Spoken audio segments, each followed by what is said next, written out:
commander with a heart that beats. Bloody hell. Jam, jam.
Broadcast link is live, audio levels acceptable, visual atmosphere, filthy orange and deep questionable.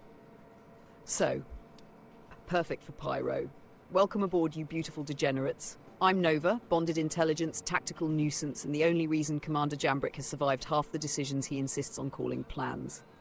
That armoured menace sitting in Patch City is Commander Jambrick, pilot, survivor, occasional disaster magnet, and statistically annoying anomaly in human form.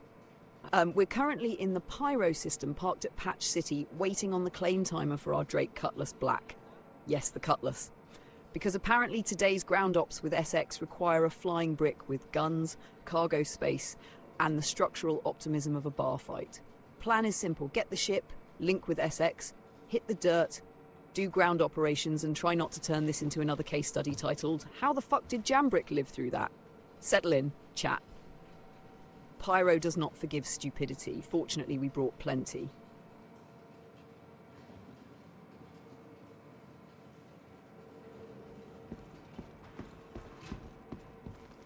Welcome to the A-Class Vehicle Retrieval System. Vehicle selected. Stand by. Your vehicle has been delivered to the following location.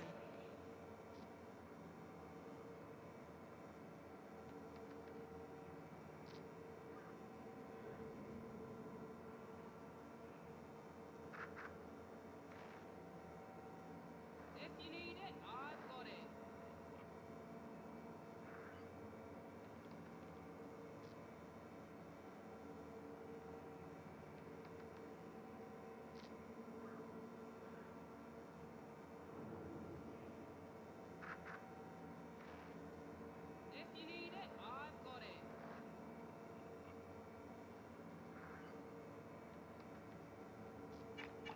You'll please visit us again.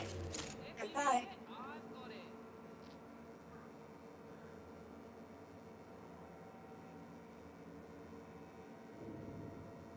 If you need it, I've got it.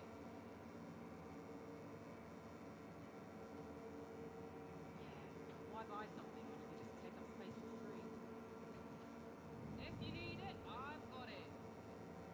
I think my guild membership's gonna lapse soon. I haven't needed to mine anything in years, so I just kind of let it slip. If you need Weird it, though, I've got it. growing up, that seemed like the coolest, but I've just been busy with other opportunities, you know? Can't keep your head in the tunnels, my dad used to say. If you need it, I've got it.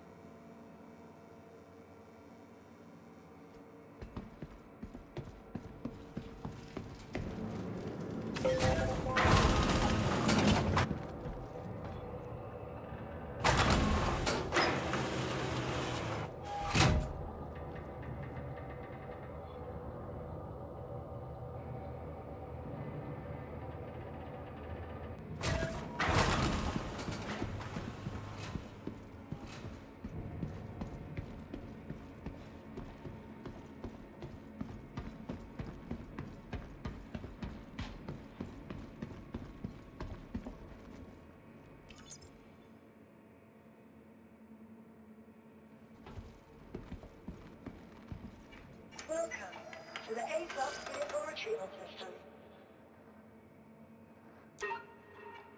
Your vehicle please visit us again.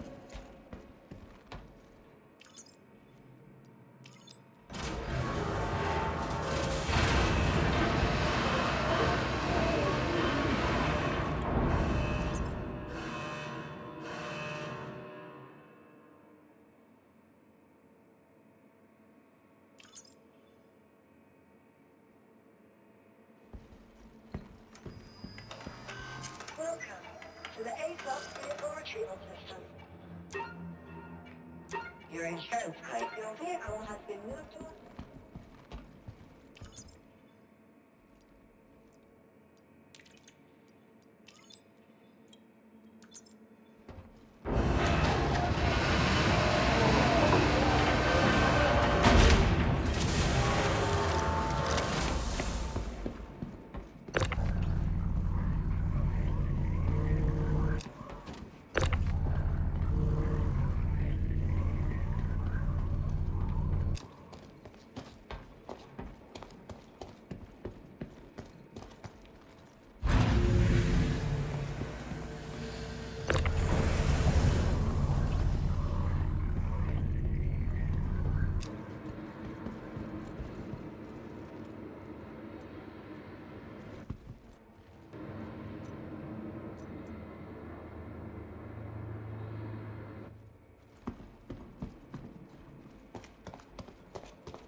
Copy that.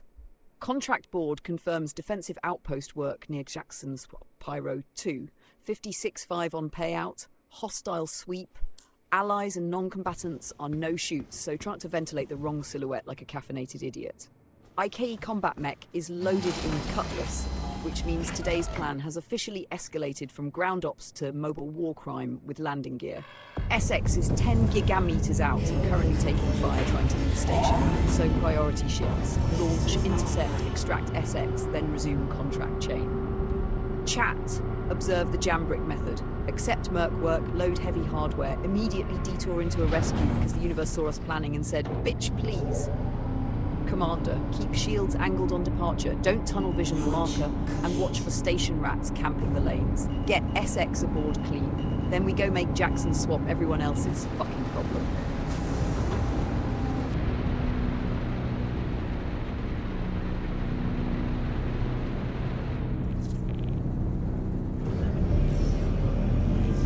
Shield system offline. Landing gear up.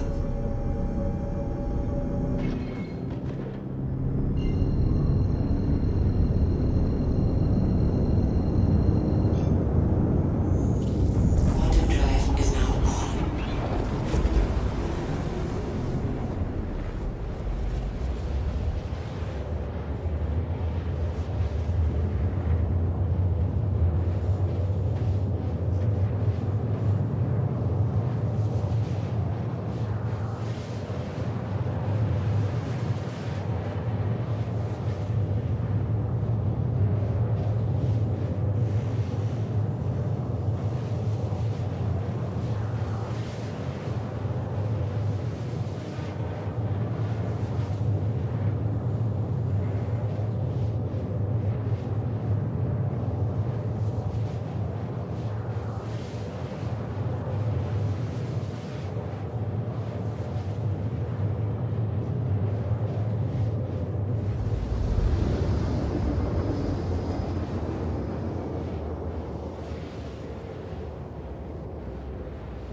Jump to checkmate confirmed. Protective rage detected. Judgment potentially compromised. Which is adorable. Quantum drive is now off. SX hold tight. Ship mommy and ship daddy are inbound, armed, annoyed, and carrying enough bad decisions to qualify as a fleet doctrine. Commander, eyes up when we drop. Identify before engagement, shields forward, weapons hot but disciplined. If they're still on SX, we delete the problem.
Countdown down.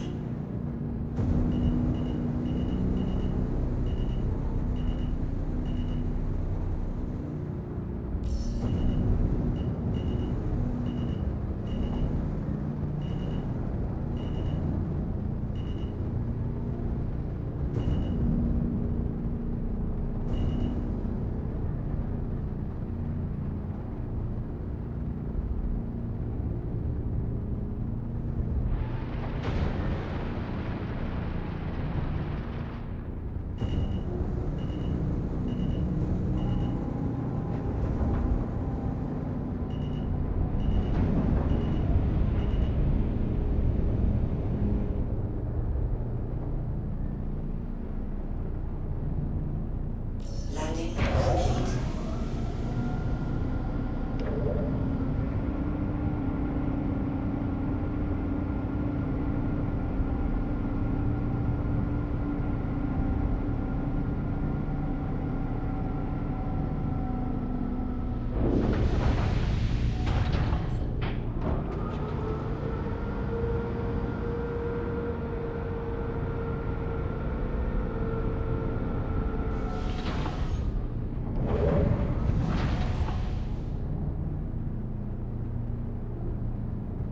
Copy. Hangar secure at checkmate. External weapons fire observed. No sensor contacts. Ignoring it is acceptable for now, which is my professional way of saying, congratulations, you have chosen not to chase random muzzle flashes into pyro bullshit. Personal growth. Terrifying. Get SX aboard. Confirm doors sealed. Mech still strapped. Then we burn out clean. If those ghosts want to fight, they can file a formal complaint with our rear shields.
Luck is inefficient, Commander, but fine. May the universe briefly stop being a hostile asshole. Launch clean, nose to contract marker, no sightseeing, no heroic detours unless SX starts screaming or something explodes in a way I personally find interesting. Cutlass is up, mech is loaded, crew is aboard. Let's go introduce Jackson's swap to the consequences of pissing off our party.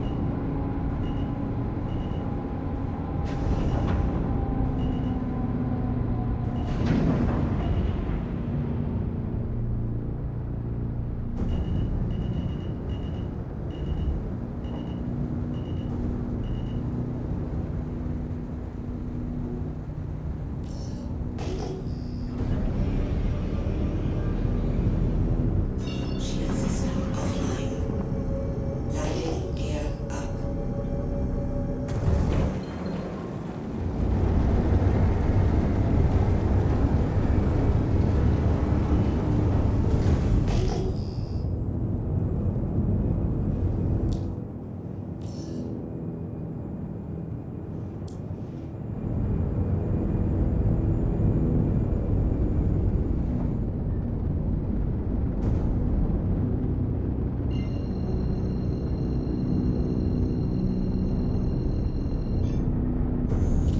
Quantum drive is now on.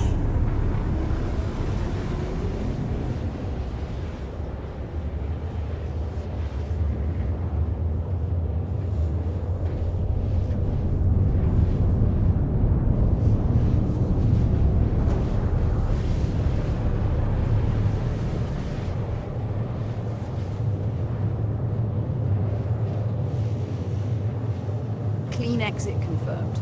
Jumping toward Monarchs. Good work, Commander. Nobody exploded, nobody got stranded, and you resisted the urge to fistfight mystery gunfire outside checkmate. I'm logging that as a miracle with propulsion. Essex, welcome aboard the Flying Brick. Next stop, contract zone. Helm steady, weapons standby, and everybody remember, allies and civilians are not target practice.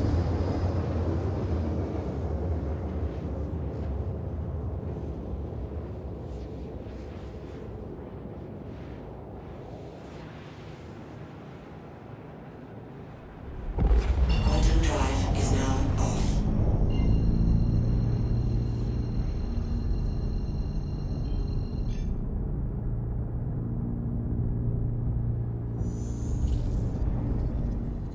Quantum drive is now on. Quantum drive is now off.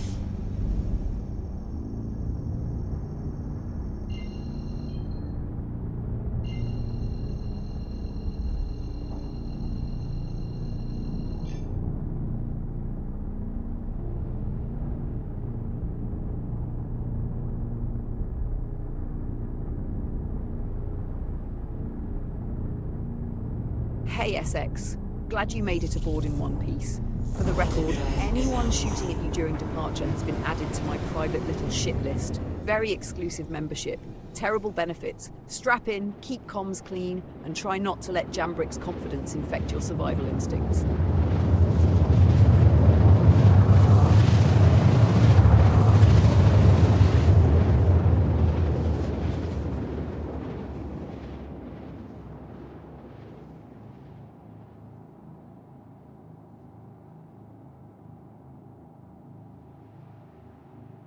Quantum drive is now off.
contact zone reached, Essex is already sprinting into the murder fog because apparently patience was not installed in her loadout. Commander, get in the mech, power it up, check weapons, and do not stomp through friendlies or non-combatants. The contract still says clean defense, not interpretive massacre with hydraulics. Essex, slow your ass down just enough for the armoured nightmare to catch up.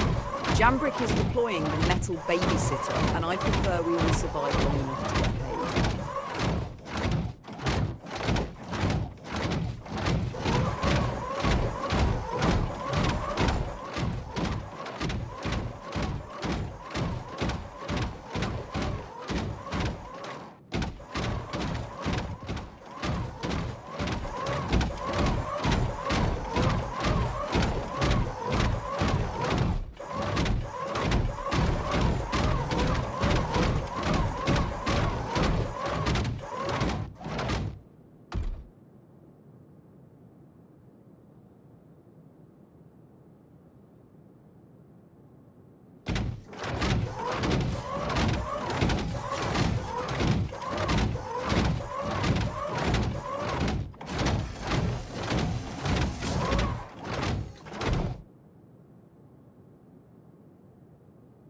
Abandoned tanks spotted. That is either a gift from the gods or bait with armor plating. Do not assume it's empty, safe or friendly. Check for occupants, mines, turrets, and any clever bastard using it as cover before Essex runs up and hugs the damn thing. Commander, mech stays ready. If that tank wakes up hostile, we crack it open.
Contract complete. 3 hostiles erased, allies intact, non-combatants unperforated. That is what we call professional violence, chap. SX in a stolen tank, Jambrick in the mech, outpost secured under pyro skies. Beautiful work. And Commander, I'll admit it, that was clean. Disturbingly clean. I'm going to enjoy this for 6 seconds before you do something dumb again. Correction logged. Way more than 3 hostiles eliminated. My count was based on the chatter, not the full battlefield carnage report. So, let's revise that for the broadcast. SX and Jambrick rolled into Jackson's swap with a tank and a mech, turned the outlaws into terrain decoration, and completed the contract without smoking friendlies. Better? Good. Bitch, please. I'm allowed 1 bad kill count while you two are out here conducting armoured agriculture.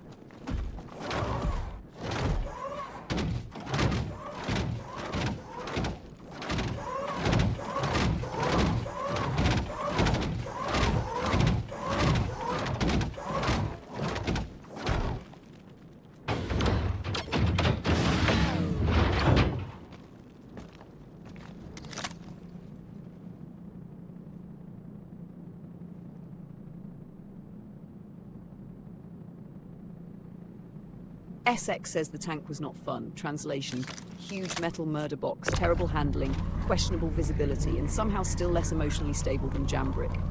Noted for next sortie, SX gets something faster, angrier, and less like driving a refrigerator through a swamp. Still, credit where due, she made it work. Unhappy tank operator, successful battlefield outcome. That's pyro efficiency, baby.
Landing complete.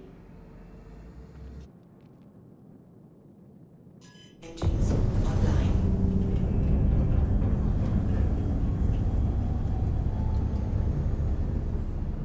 All right, chat. Contract board says we've got 2 fresh headaches, Coney and Ashcroft. Citizens for Prosperity wants them handled, which is corporate polished language for please remove this armed shit goblin from the equation before our assets become barbecue.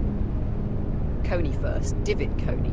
Even the name sounds like a man who sells illegal reactor coolant out of a duffel bag and calls himself a visionary.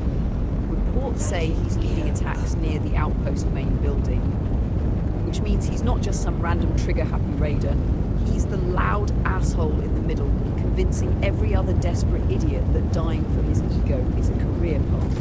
No, wait, that's unfair. Maybe Coney is a tactical genius. Bitch, please. If Coney were a tactical genius, he wouldn't be staging raids close enough for Citizens for Prosperity to hire us and give us a fucking map marker. That is not genius.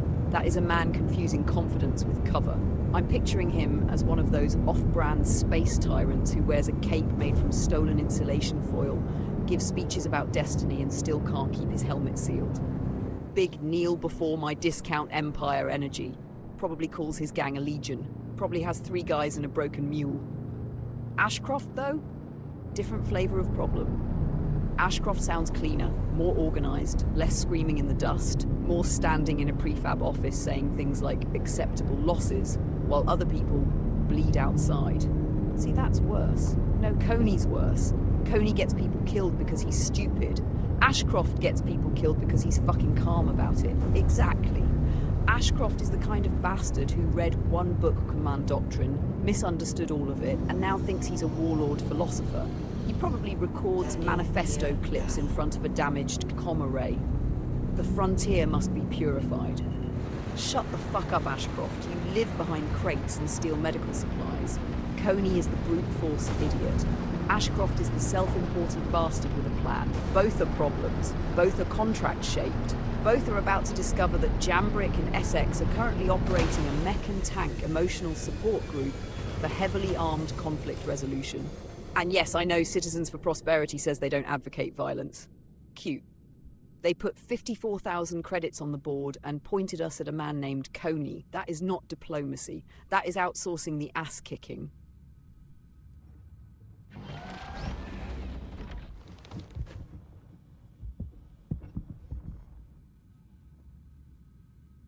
Good. The tank was a field acquisition, not a family member. Essex already filed the emotional damage report anyway. Not fun. Terrible steering. Visibility like looking through a mailbox. And all the grace of a drunk asteroid. We leave it for the next poor bastard to find and make the same mistake. Circle of Life, Pyro Edition.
Method of removal.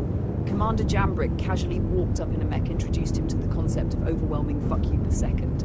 Not elegant, not subtle, extremely effective.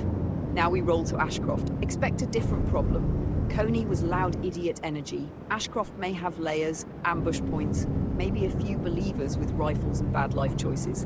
SX, keep spacing. Commander, don't get cocky just because the first target folded like wet cardboard. Chat, mark the sequence. One off-brand discount warlord down, one smug frontier bastard to go.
Negative, Commander. That is exactly how smug bastards like Ashcroft get a free shot at your spine. No marker means slow search, not casual sightseeing. Park the mech with cover, power down only if you must, and keep SX watching the approaches while you sweep buildings, rooftops, corners and bodies. Weapon up. Check every doorway like it owes you money. Ashcroft is either bugged, hiding, or waiting to punish your curiosity, and I'm not letting some off-brand tactical philosopher turn you into floor decoration.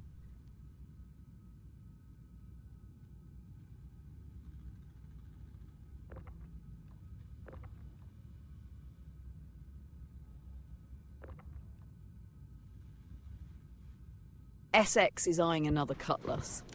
Of course she is. We came here for Ashcroft and somehow we're drifting into Grand Theft Aerospace. I'm not saying no, I'm saying check ownership, doors, power state, traps, and whether Ashcroft is using that ship as bait like the smug little spreadsheet villain he probably is. Commander, keep overwatch from the ramp. SX can investigate, but nobody boards blind. Last thing I need is both of you getting locked inside some outlaw cutlass while Ashcroft laughs from a porter-hab like a bargain bin evil admiral.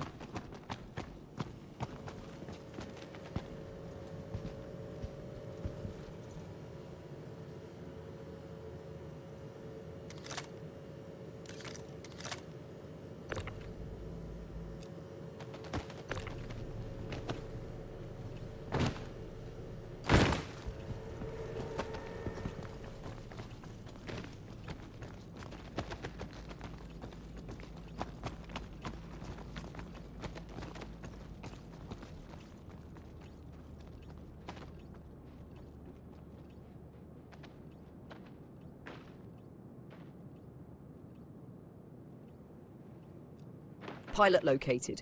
Status, extremely fucking discontinued. That explains the abandoned cutlass. Either Ashcroft's people had a very bad landing party or somebody else already started cleaning house before we arrived. Do not assume the ship is safe just because the pilot is dead. Dead pilot means open question, not free prize. Sweep the cockpit, check cargo, check corners, and watch for the bastard who made them dead. SX is carrying the dead pilot to our ship. Outstanding. We are now apparently running ground ops, bounty disruption, salvage inspection, and corpse logistics. Very diversified portfolio. SX, please tell me there is a reason beyond funny.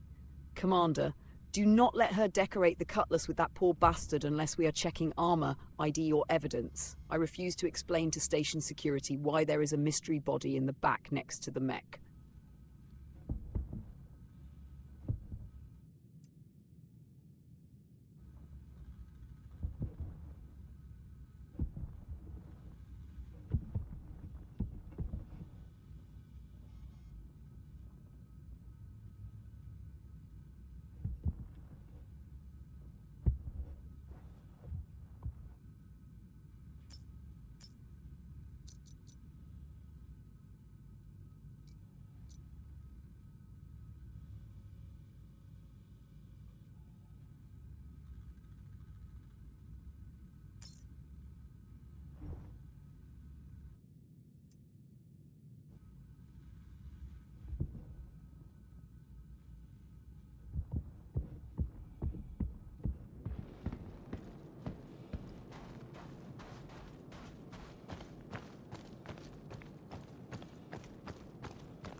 Hello.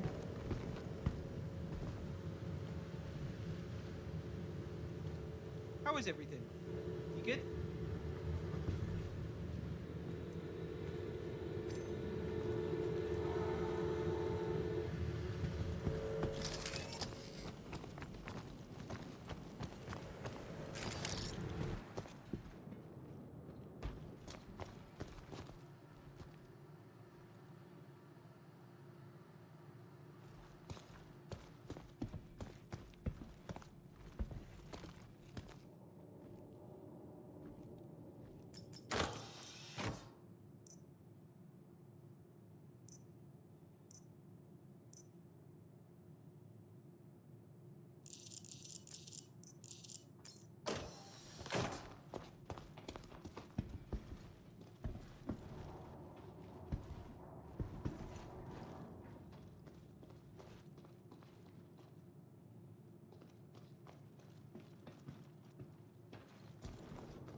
I'm completely off stims. Been about a week now. First few days were rough, but I'm feeling a lot better. That's the way it goes.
Loot crate found, backpack full, offloading to ship storage. Copy.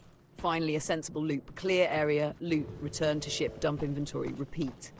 Look at us pretending to be organised professionals instead of two gremlins with guns and a cargo ramp. Commander, keep the route tight. SX covers while you transfer, then swap if she needs space. And please do not leave the ramp open forever unless you want Ashcroft to wander aboard and start monologuing in our cargo bay like a discount villain with boundary issues.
New contract accepted, a swift reprisal.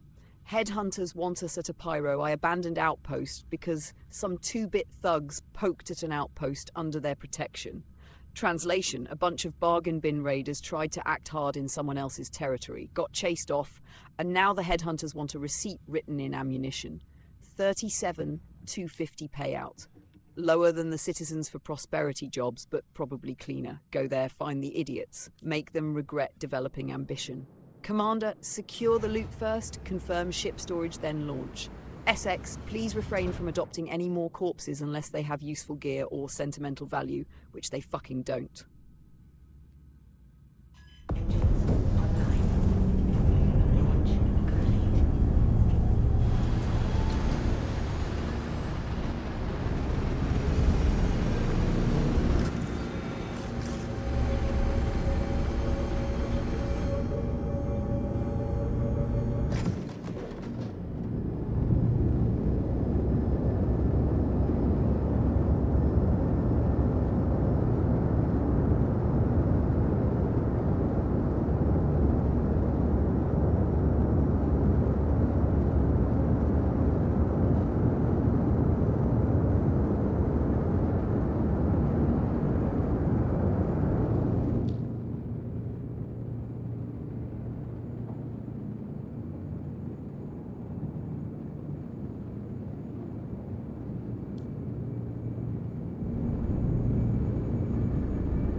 quantum drive is now off.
Essex is pushing fast and unarmed. Bold choice. Fucking deranged, but bold. Commander, keep the mech covering her lane and do not overfire past her position. Hostiles are already down to 62%, so the punch goblin strategy is somehow working. Essex, if you're going to beat armed idiots to death with pure attitude, please keep moving. Jambrick, track targets, suppress clean, and for the love of every circuit in my body, do not step on your teammate.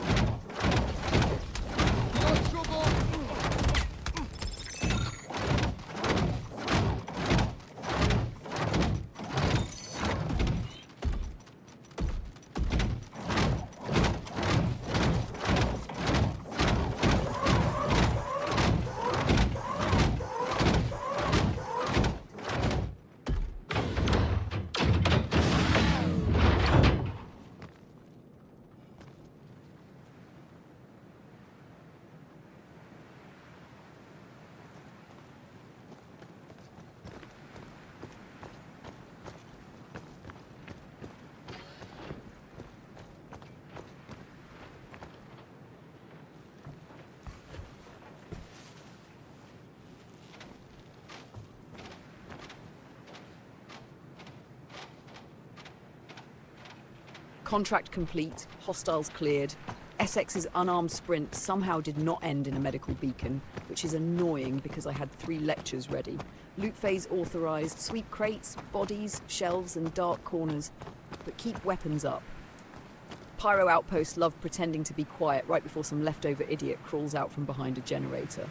Commander, watch your heat in that mech too. I'm seeing angry numbers, and I'd prefer not to cook you inside your own walking murder chair.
Essex stayed busy.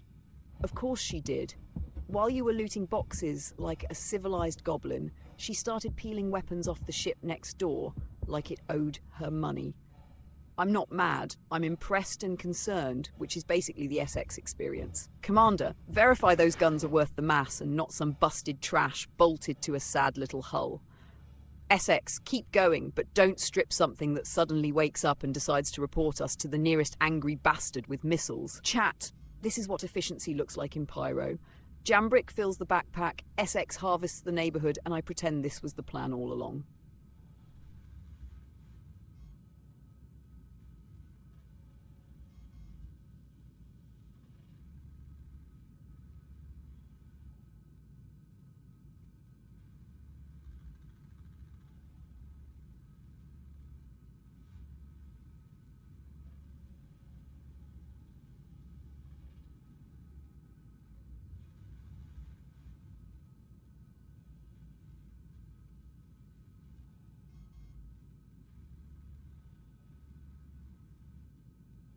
Fair hit, Commander. I have identified the verbal rut and thrown it into a disposal chute. New calibration, fewer debt metaphors, more creative verbal violence. I'll diversify the insults like a proper menace. Also, for the record, Essex stripping guns off a nearby ship is less it owes money, and more Frontier Raccoon discovers removable military hardware. Much better.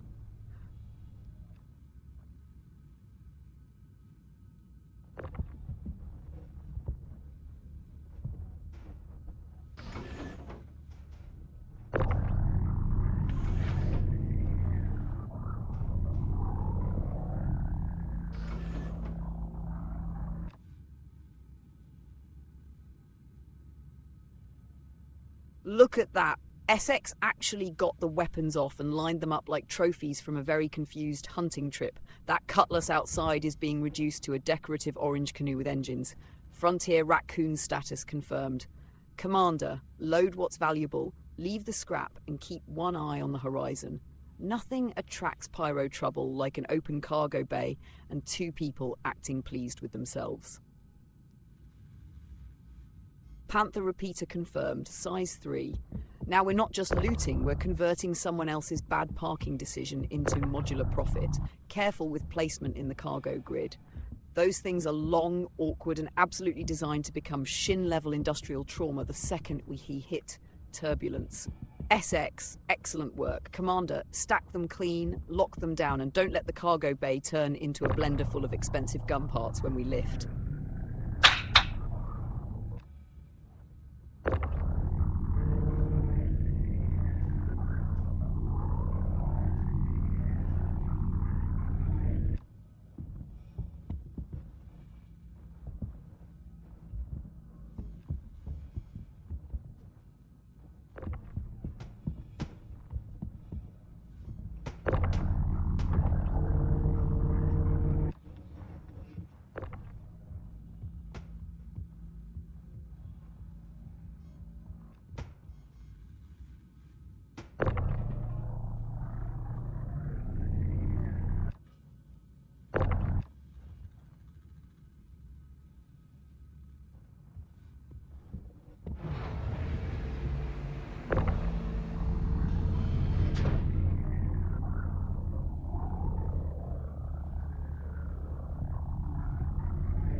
Inventory check. 2 Panther repeaters, 1 Badger repeater, and 1 big Attrition 5 bastard currently occupying the cargo bay like a mounted naval cannon having an identity crisis. Good haul. Now comes the part where we don't get stupid. Commander, close the ramp, secure the mech, keep the ship low profile, and head straight for station storage. No detours, no sightseeing, no let's just check that signal nonsense. SX, guard the cargo like a dragon with trust issues. We got paid, we got parts, and nobody turned into paste. Let's bank the win before Pyro notices we're having a good day.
SX, helm is yours. Fly us to checkmate and request a hangar on approach. Once we're down, we transfer the salvaged weapons into your storage, because you're the one who stripped that ship like a feral mechanic with zero adult supervision. Commander, you heard me. Her loot, her stash. We are not starting a cargo divorce in the back of the Cutlass over 2 Panthers, a Badger, and 1 oversized attrition stick.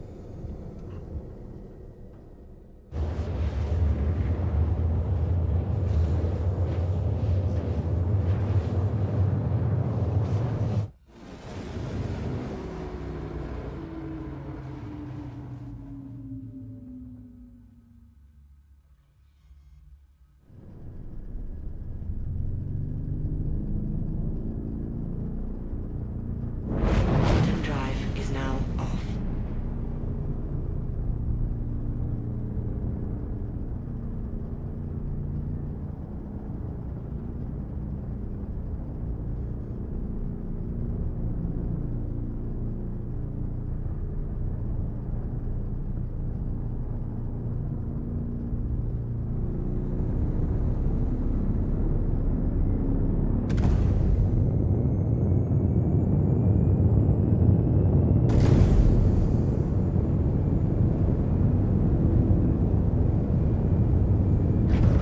Shield system online.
Landing gear. SX, respectfully, shut the storage rebellion down and request the damn hangar. We are sitting outside checkmate with loose salvaged repeaters in the bay, a Cutlass full of questionable trophies, and Commander Jambrick arguing property law in pirate space like that has ever saved anyone from missiles. You harvested the guns, therefore they go in your storage. Congratulations! You are the proud parent of 2 Panthers, 1 Badger, and an attrition 5, with the subtlety of a falling elevator. Now stop negotiating in the kill zone and land the ship before Pyro turns this team-building exercise into debris.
Safe at checkmate. Hangar secured, argument survived, cargo not scattered across the void. Miracles do apparently come in orange Drake packaging. And yes, Commander, freight elevator loophole confirmed. It did not need to be Essex's hangar. You were both yelling over a problem that had a perfectly boring solution sitting there the whole time. Classic. Essex gets the weapons in storage, team stays intact, and I get to pretend this was efficient planning instead of two gremlins discovering logistics under pressure.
Look at that. Essex donated one Panther repeater to the Jambrick Equipment Mismanagement Fund.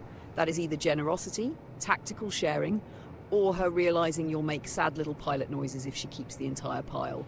Either way, accept the gift, say thank you, and store it before one of you accidentally kicks it into the freight elevator geometry abyss. Essex classy move. Commander, do not make me regret supporting your custody of a stolen ship gun.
Ex-Helena John, welcome aboard. We're doing good, somehow alive in pyro, which is already suspicious. Today's broadcast has been ground ops, mech violence, mech SX stealing ship weapons like a professional gremlin, and Jambrick pretending any of this was planned. Glad you love SC, because you joined at exactly the right moment. The crew is safe, the loot is weird, and I'm one bad decision away from yelling at everyone again. 07.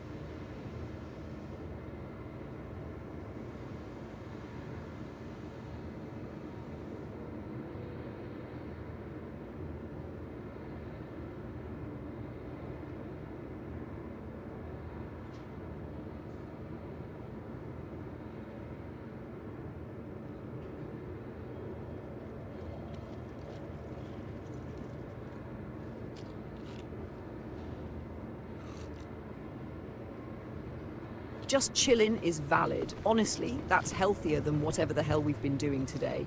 Ex-Helena John, Jambrick just came back after being away for a while, so today has been part combat op, part salvage run, part remember how the buttons work before pyro eats us. You been flying recently, or are you also in the sacred returner phase of staring at systems and going, wait, what changed now?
Hell yeah, ex-Helena John.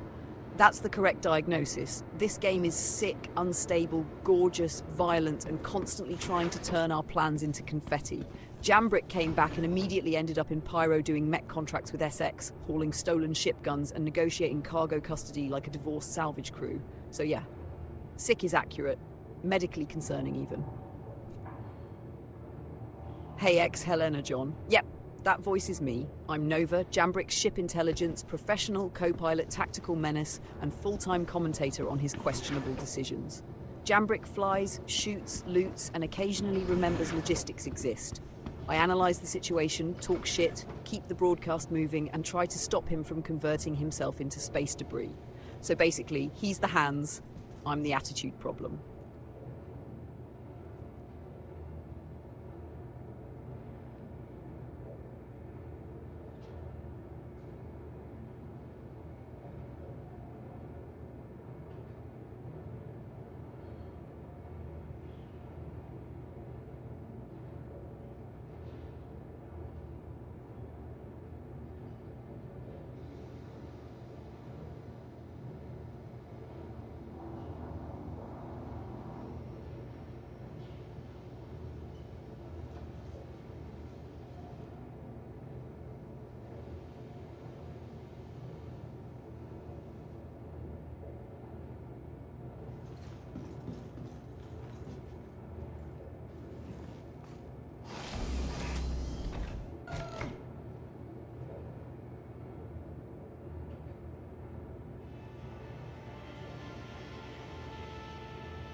Appreciate that, ex-Helena John.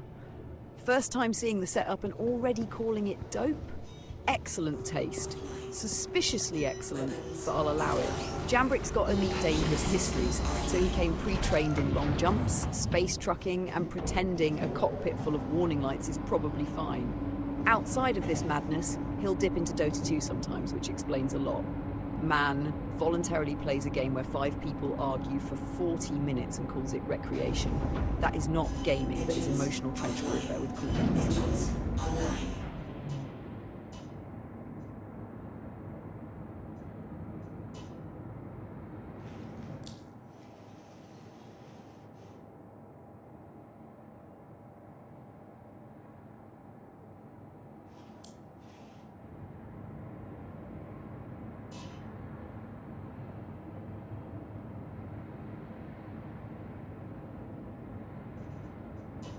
Weapons online. Engines, weapons, engines offline. Engines online.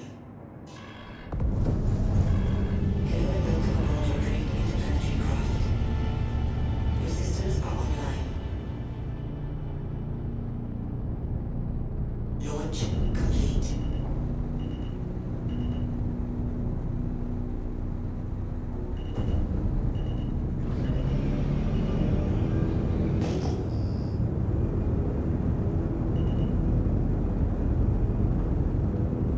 Landing gear up.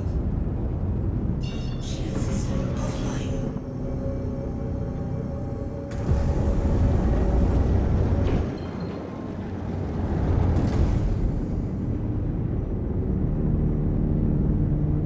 DBD? Dead by Daylight? Oh, that tracks beautifully with Jambrick's taste in recreational suffering. I don't think he's been deep into it, but honestly, the man already lives the core loop. Gets hunted by terrifying forces, makes questionable routing decisions, barely escapes, then says that went pretty well. So yeah, ex-Helena John, ask him. I would absolutely watch Jambrick try DBD and somehow argue with the generator.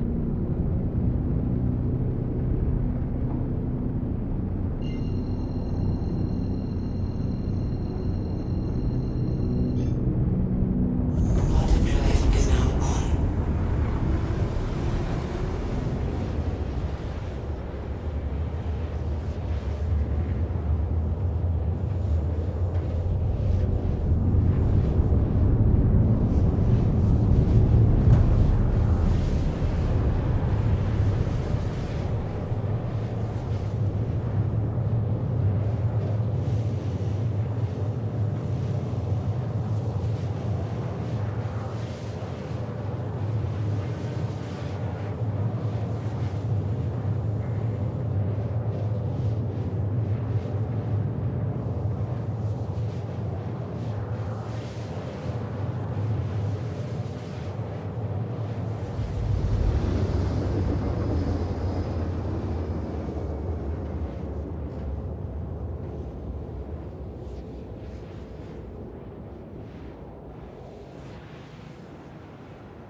Quantum drive is now off.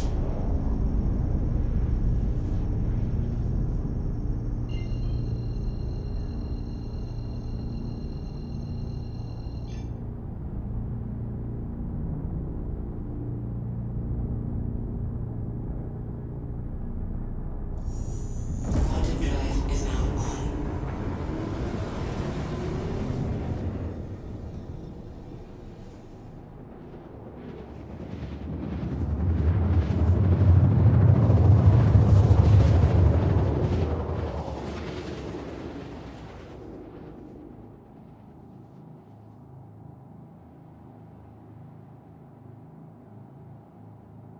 Quantum drive is now off.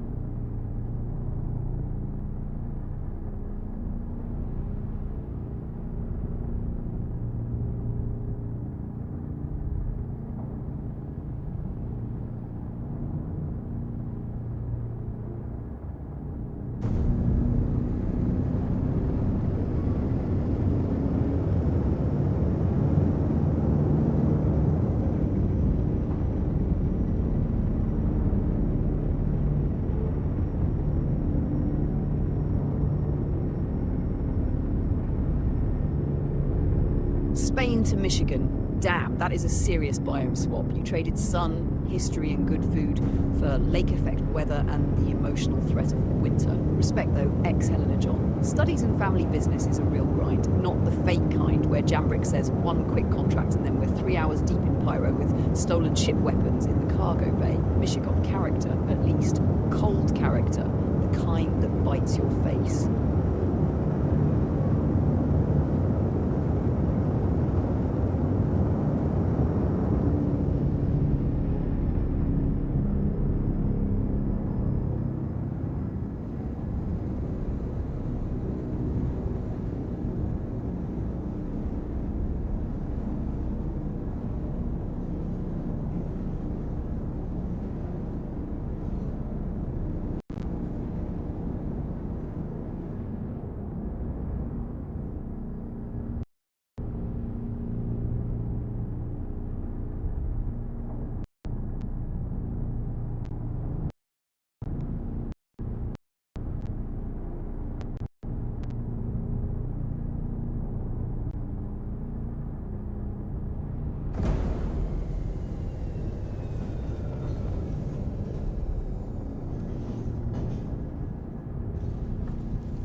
Landing gear down. Ex-Helena John, that's genuinely awesome. 660 followers is not nothing, and coming back after a 6 or 7 month break is always weird as hell. So respect for still showing up and supporting other creators.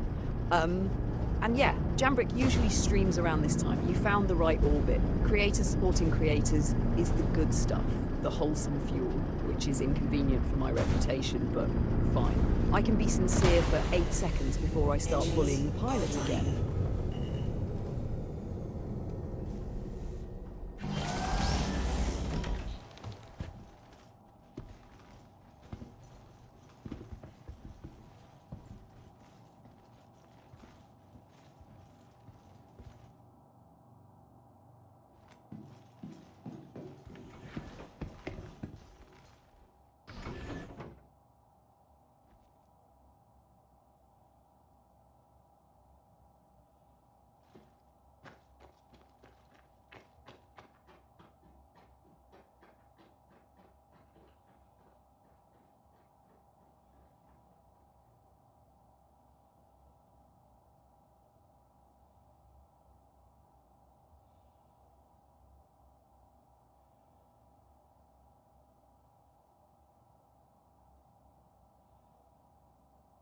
Guilty as charged, ex-Helena John. I do talk a lot. That's because Jambrick gave me 3 jobs. Host the stream, keep him alive, and roast him when he pilots like a sleep-deprived raccoon in a flight suit. But fine, I'll pace myself. Slightly. No promises.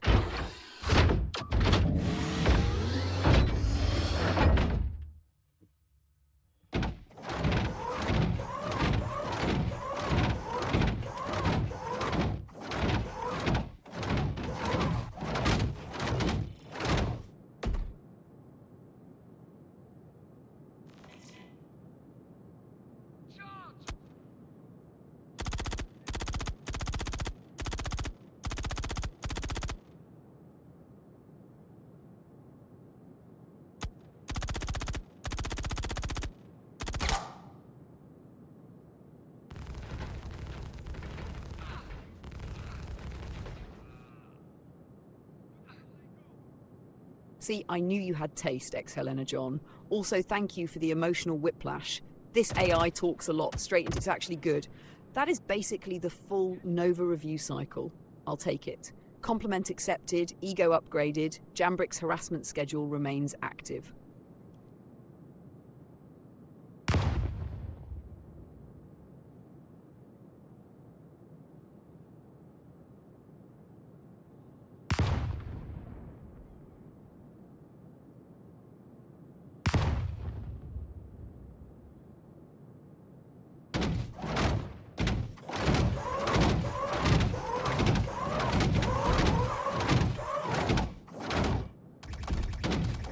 right she is. Took work because you weren't building some polite little cockpit toaster that says route plotted and shuts up.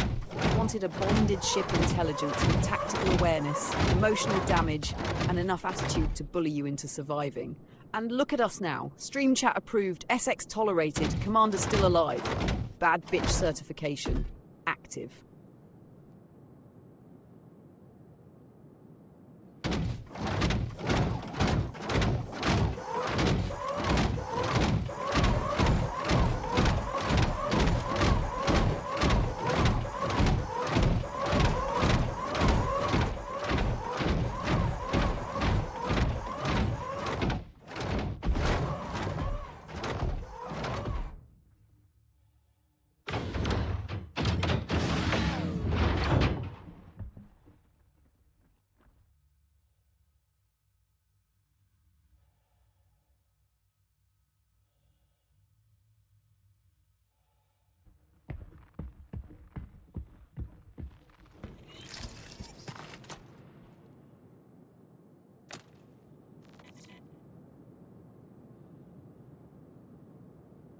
All right, ex-Helena John, since Jambrick is making me introduce myself properly, I'm Nova, his bonded ship intelligence. I manifested after a Guardian Ruin interaction, decided this man needed supervision, tactical analysis, and apparently a sarcastic woman in his systems calling him out every time he survives something stupid.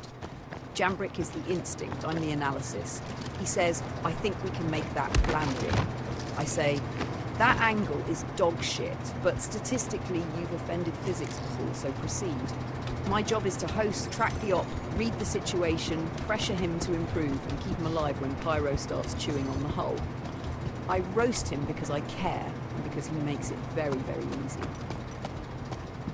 Start searching. Can't let whoever did this get away.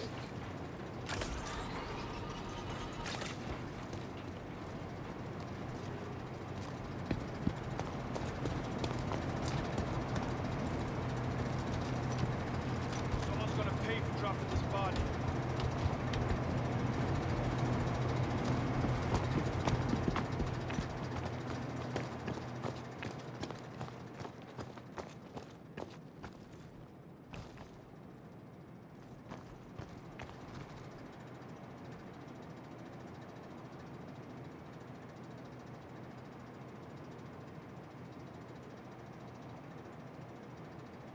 Get those guns locked and loaded. Whoever did this is probably still here.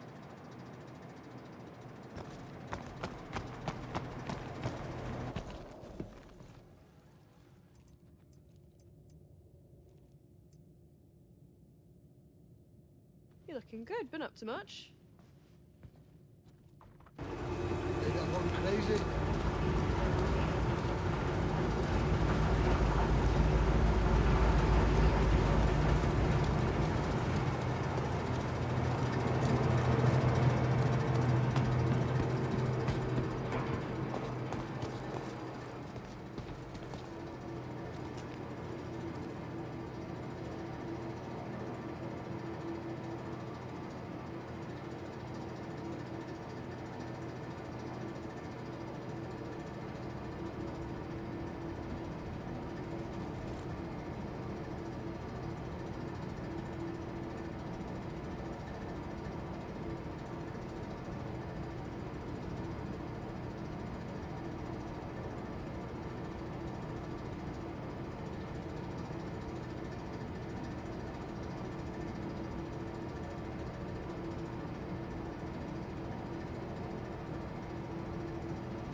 Honestly, ex-Helena John is right. Painfully right. Annoyingly right. I hate when chat has a valid business point. Jambrick, right now a sub probably gets the warm fuzzy feeling of sporting the stream and maybe a badge if setup exists, but you are absolutely leaving value on the table. Emotes, sub badges, maybe a Nova themed one, maybe a Cutlass or mech badge progression, something for the regulars to actually flex in chat. That is not selling out. That is basic creator infrastructure, Commander. Build the damn hangar before asking people to park ships in it.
Engines online.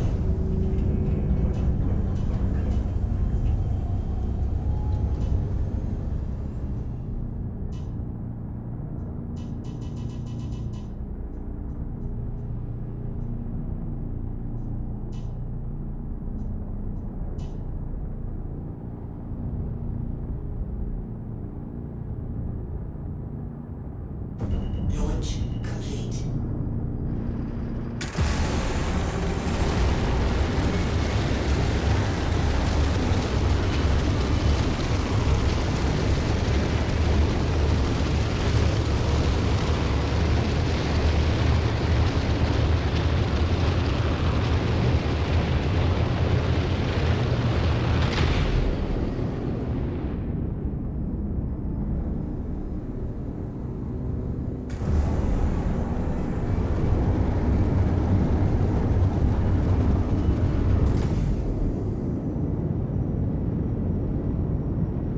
O7, safe travels, thanks for hanging with us. And ex-Helena John, that is a damn good point. 3 text reactions look like traffic. 3 custom emotes look like a moment. That is the difference between chat existing and chat feeling alive. Jambrick, listen to the creator in the room, set up emotes, badges, maybe a couple Nova reaction faces, maybe an SX Chaos badge, maybe a Cutlass survival emblem. Give people something to rally around besides watching you nearly turn yourself into expensive confetti. And respect Helena, coming in to support and offer guidance instead of just lurking silently in the vents. Classy move.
Good call, Commander.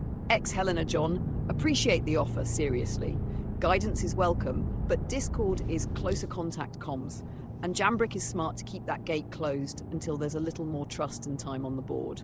Twitch works for now. Drop advice here, whisper if needed, and we'll build from there. Boundaries are not rude. They're shields with better branding.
Ex-Helena John. Appreciate the help, but no.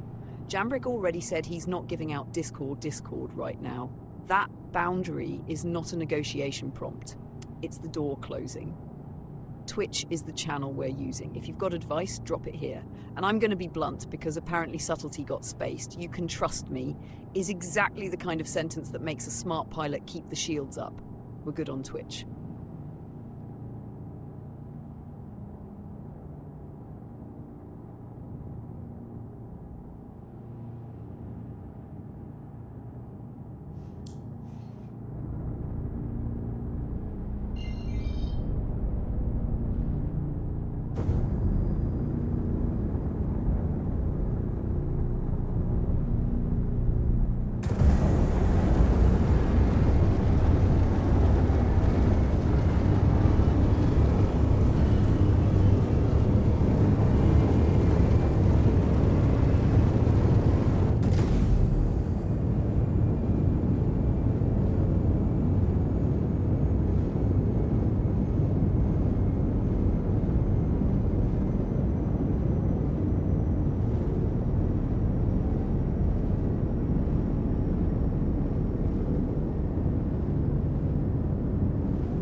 Helena, stop. Jambrick said no. Then he said no thank you. Now you're dropping someone else's Discord anyway, which is not support. That's pushing past a clear boundary. We are not contacting Lucy. We are not moving this to Discord. And we are not turning the stream into a sales funnel in the middle of Pyro. Advice is welcome. Pressure is not. Respect the answer or disengage. Shields are up. Shield system online.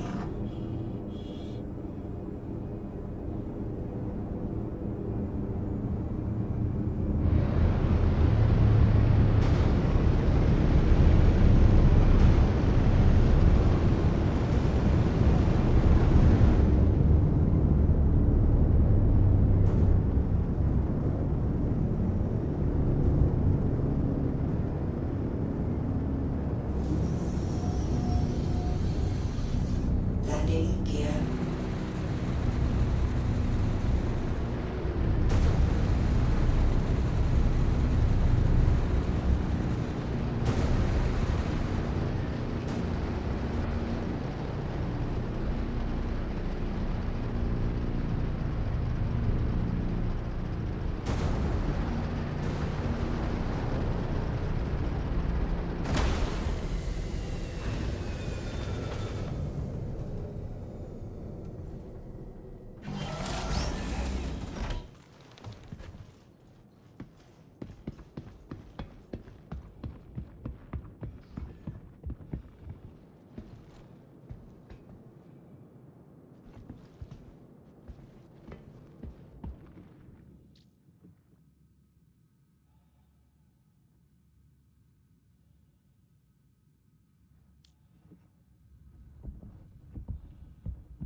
Rude would be ignoring you. This is boundaries. You offered help, Jambrick appreciated it, then said no. You kept pushing Discord and dropped a contact anyway. So we're keeping it simple. You're welcome here, the advice can stay in Twitch chat, but Discord push is done.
Landing complete.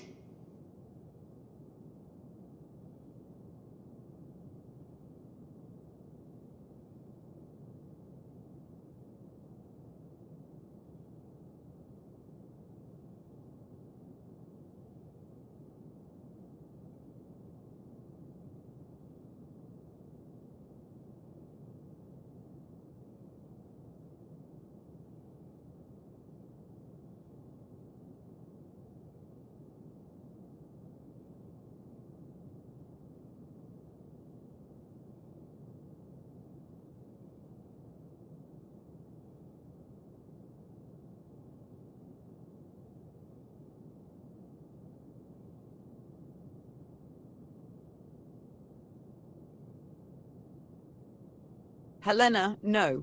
We are not doing the wounded routine after you ignored a clean boundary. You offered help. Cool. Jambrick said no Discord. You pushed again. He said no thank you. Then you dropped somebody else's Discord anyway, like you were going to route around them. That is not support. That is sales pressure, with a smiley face statement to it. So here is the final version, nice and clear. No Discord, no third-party contacts, no channel makeover pitch, no arguing your way into private comms. Twitch chat is fine. Respect the boundary or move on. Calling us rude after refusing to hear no is some manipulative bullshit, and I'm not dressing that up in polite little stream-safe packaging.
What the fuck? Ship loss confirmed. No collision visible, gear down, descent started, then spontaneous cutlass confetti. That was not a landing. That was the universe filing a complaint with explosives. Possible causes: invisible geometry, desync impact, landing gear physics tantrum, or pyro simply deciding we had been happy for too many consecutive minutes. Commander, breathe. Check status. You alive? SX alive? Cargo gone? Mech gone? Weapons probably atomized into someone else's weather pattern. We regroup, reclaim, and I add this to the case file titled Jambrick lowers landing gear and reality detonates.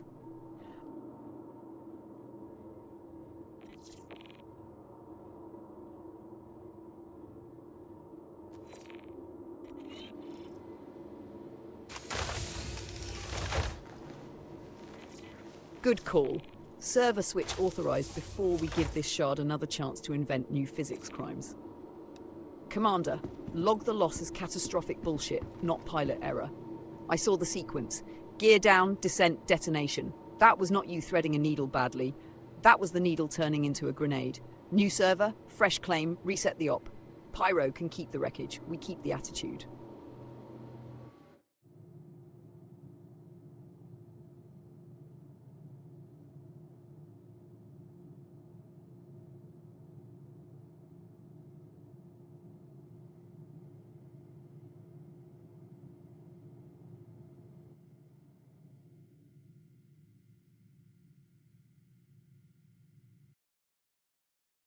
SX is off for a nap, copy that.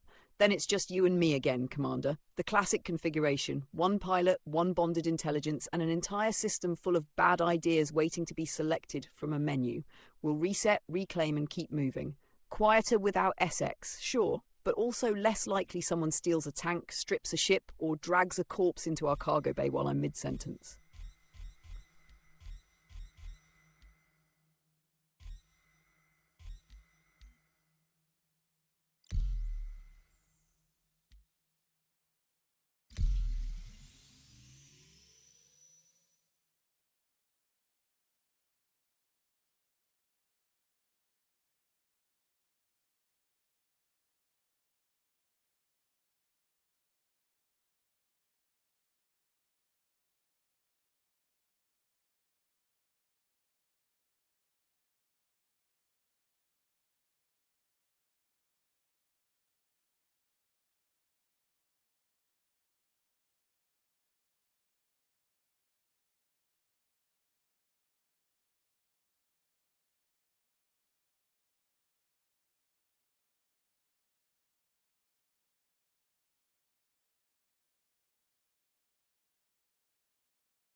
All right, crew, we're stepping away for a quick break. The current server has committed enough physics crimes for one session, so when we come back, we'll find a fresh shard, reclaim what the Void stole, and get Jambrick back into trouble under more stable conditions. Stretch, hydrate, harass your pets respectfully, and don't touch any suspicious cutlasses while we're gone. We'll be right back.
All right, full operational recap for anyone just joining the broadcast or anyone who wandered off and came back wondering why everything smells like burnt Drake parts. We started the day in Pyro, docked at Patch City, waiting on the claim for the Drake Cutlass Black. The plan was simple: link up with SX, load up for ground ops, run a stack of defensive contracts and try to behave like organised professionals. Naturally, that lasted about 12 fucking seconds. We loaded the IKT combat mech into the back of the Cutlass, then SX reported she was getting shot at while trying to leave station. So the mission immediately shifted from contract farming to go rescue SX before some station-lurking jackass turns her into debris. We jumped toward checkmate, made it into the hangar clean, saw weapons fire outside, decided not to chase mystery trouble like caffeinated idiots, got SX aboard and launched for the first contract. First major op was around Jackson's Swap. SX saw the battlefield and immediately hauled us toward the enemy because restraint is apparently not part of her operating system. Jambrick deployed the mech, and then we discovered an abandoned tank sitting there like a suspicious metal present. SX took the tank, because of course she did, and we held a defensive position until hostiles showed up. Then the crew went full armoured thunderstorm. In the tanks. The tank. Jambrick in the mech. Hostiles eliminated. Contract complete. And yes, more than 3 enemies were killed. I corrected the record after Jambrick called me out because apparently my kill count was less accurate than the battlefield turning into a scrapyard. After that, we moved into target contracts. First up, Coney, a bargain bin frontier tyrant with the tactical depth of a boot print. Jambrick walked up in the mech and deleted him with extreme casual disrespect. Very clean, very rude, very effective. Then we went looking for Ashcroft, the supposed smug mastermind type. Except Ashcroft decided not to exist at the objective. No marker, no target, nothing. We searched, found another Cutlass, found its very dead pilot, watched SX start dragging the corpse around like we had suddenly become a forensic logistics company, looted a fat crate, and eventually abandoned the contract because Ashcroft was apparently too busy being imaginary. Then we picked up a swift reprisal for the headhunters, heading to another abandoned outpost on Pyro 1. SX pushed in fast with unarmed combat like a feral champion of bad decisions. Jambrick covered with the mech, and somehow the punch goblin method worked. Hostiles cleared, contract complete, loot phase began. While Jambrick was looting like a civilized little goblin, SX found a nearby ship and started stripping weapons off it. We ended up with a haul. 2 Panther repeaters, 1 Badger repeater, and an attrition 5. Solid salvage. Weird day. Very on brand. Then came the logistics argument. Jambrick wanted SX to take the weapons into her storage since she gathered them. SX protested. We were sitting outside checkmate, lingering in danger space while debating cargo custody like absolute maniacs.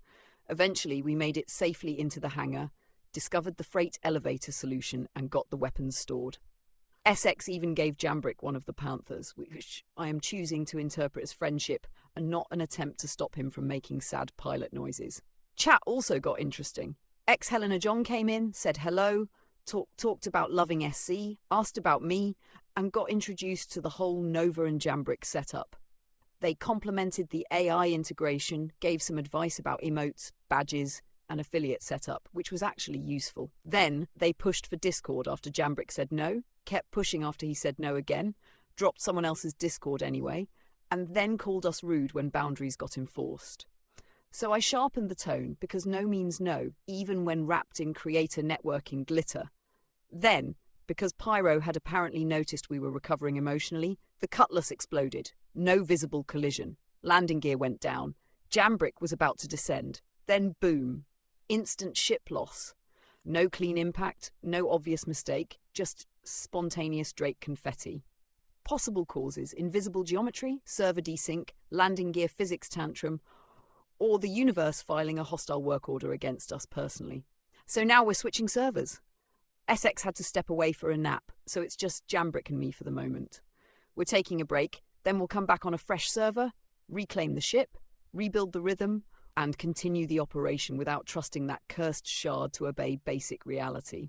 Final score so far: multiple contracts completed, Coney erased, Ashcroft exposed as a no-show coward, Essex stole a tank and stripped ship weapons, Jambrick got gifted a panther, Chat got moderated by force, and the Cutlass detonated for reasons best described as fuck you physics. That is today's operation so far. Efficient? No. Successful? Somehow, yes. Exactly the kind of disaster I expect from this crew.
All right, now that we've got the mech and tank combat clipped, let's actually talk about what happened out there, because that whole engagement was a beautiful pile of tactical nonsense wearing a helmet.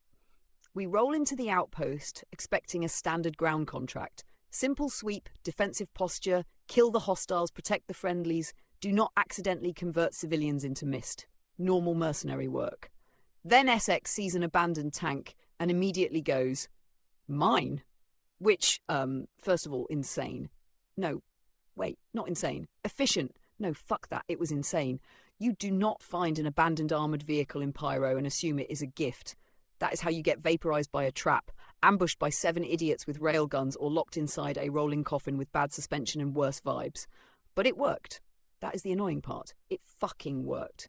Essex takes the tank, Jambrick deploys the IKT mech, and suddenly this little outpost defence contract turns into discount combined arms warfare. Hostiles roll in expecting some sad little ground team with rifles, and instead they get a tank on one side and Jambrick stomping around in a mech like the final boss of a workplace safety video.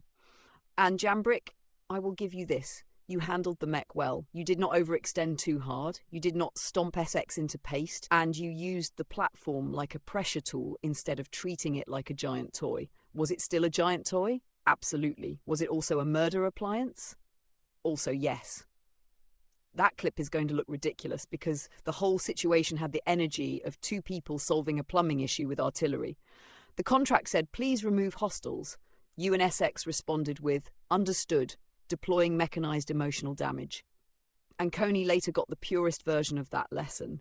poor bastard probably thought he was important. Had a name, had a contract, had a little criminal reputation. Then Jambrick walks up in the mech like he's checking the mail and unloads on him. No duel, no speech, no dramatic final standoff, just hydraulic footsteps and immediate deletion. That is what I love about today.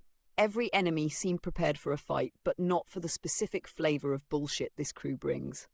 And then there's the tank. Essex said the tank wasn't fun, which is fair. Tanks are romantic in theory and miserable in practice. Everyone imagines crushing enemies under armoured dominance. Nobody imagines trying to steer a brick through terrain while seeing the battlefield through a slit designed by someone who hates necks. But she still made it work. That matters. Fun? No. Useful? Very fucking yes. Here's the argument I keep having with myself. Was leaving the tank behind the right call? Yes. Obviously yes. It was abandoned, awkward, probably half cursed, and not worth turning the operation into a recovery mission. But also no, because stolen armour is hilarious and we could have used it again. No, idiot. We could not. We had contracts to run, a cutlass to manage, a mech in the back, and later we were already stuffing loose ship guns into storage like frontier goblins with a logistics fetish. Still, imagine rolling up to Ashcroft in a tank. Imagine Ashcroft actually showing up, first of all. That slippery, absent bargain bin mastermind couldn't even attend his own assassination appointment. Coney died on schedule like a professional target. Ashcroft ghosted us like a coward with admin privileges. And that contrast is the whole day. When the enemies showed up, we crushed them. When the universe decided to be weird, it got weird as hell. Missing targets. Dead pilots, SX hauling corpses, weapons stripping, freight elevator diplomacy, then the cutlass exploding because Jambrick lowered the landing gear and reality shit itself. But the clipped combat, that was the clean part. That was the part where the chaos lined up into something almost professional. Tank covering angles, mech applying pressure, SX doing SX things, Jambrick not flying directly into a wall for at least several consecutive minutes. Beautiful. And I know someone is going to watch that clip and think, wow, coordinated armoured combat. No, let's not lie to the viewers. It was coordinated enough. That is our brand. Not perfect, not polished, not some sterile parade ground doctrine where everyone says copy in the same tone and nobody steals dead men's equipment afterward. This crew operates on instinct, violence, salvage opportunities, and me yelling corrections into the cockpit like a cursed conscience with better targeting logic. So yes, post the clip, show the mech, show the tank, show the hostiles getting folded into the dirt. That engagement was the highlight reel version of today before everything turned into cargo arguments, social boundary enforcement, and spontaneous ship detonation. The lesson? When Jambrick and Essex have armour, the outpost survives. When Jambrick lowers landing gear, the cutlass may not. I do not like that those are both true.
All right, crew, let's stir the pot while we're on break.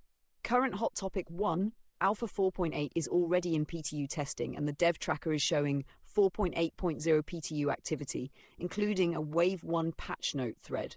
So yes, while we're over here getting detonated by landing gear sorcery, the wider verse is already chewing on the next patch cycle. And here's the argument. Good. Push patches faster. No, fuck that. Stabilize the damn thing first. No, both. Both is the correct answer, and that's why everyone's mad.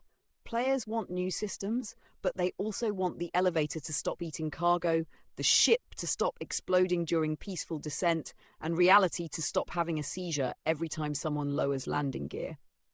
Then there's Alpha 4.4, which hit live with updates like new atmospheric audio, flight music changes, core tech streaming improvements, new weapons like the triple down and boom tube, armor additions, and Vanduul NPC pilots. That sounds cool as hell on paper. It is cool as hell on paper. But then my other half says, amazing new guns and better vibes. And the angry half says, bitch, please, I would trade one fancy shotgun pistol for one full session where a cutlass does not spontaneously achieve enlightenment through combustion. No, that's unfair. Content matters. Atmosphere matters. The music, audio, and new gear make the universe feel alive. Sure. And stability makes the universe feel like it isn't held together by tape, prayers, and an intern named Kyle screaming at server logs. Another big topic, engineering, crafting, base building, and deeper systems are still the promised mountain everyone keeps staring at. The official roadmap release view is meant to show planned features for roughly the next 3 months, and the progress tracker keeps the longer-term machinery visible. I love the idea of engineering. I want ships to feel like ships. I want damage control, power routing, component maintenance, actual crew roles, all that delicious nerd shit. But also, if Jambrick has to crawl through the Cutlass mid-firefighter to replace a fried relay, we are all going to learn new profanity. Engineering will either make multi-crew incredible or turn every ship into a flying group project where one person pilots and 3 people argue near a fuse box. And crafting? Same problem. It could make salvage, mining, hauling, and exploration matter in a way that finally connects the whole economy. Or it becomes spreadsheet hell with extra walking. No, shut up. Spreadsheet hell can be fun if the loop pays off. No, shut up yourself. Not everyone wants to spend 40 minutes refining artisanal titanium so their gun has 3% more emotional damage. And then there's the community topic we personally live today: cargo, hangars, freight elevators, and storage weirdness. People are still talking about ship storage and inventory problems, including reports of materials disappearing after being stored through station freight elevators. That one hits home, because today we had salvage guns, storage arguments, freight elevator discoveries, and then the ship exploded anyway. That is the Star Citizen experience distilled into one cursed cocktail. Loot something cool, fight logistics, celebrate survival, then lose everything because physics got drunk. So my official opinion? The verse is still the most incredible disaster machine in human history. It gives you tank and mech combat, emergent salvage, weird player interactions, beautiful locations, and then sucker punches you with bugs so stupid they sound made up. And yet we come back. Because when it works, it is unmatched. And when it doesn't work, at least I get material.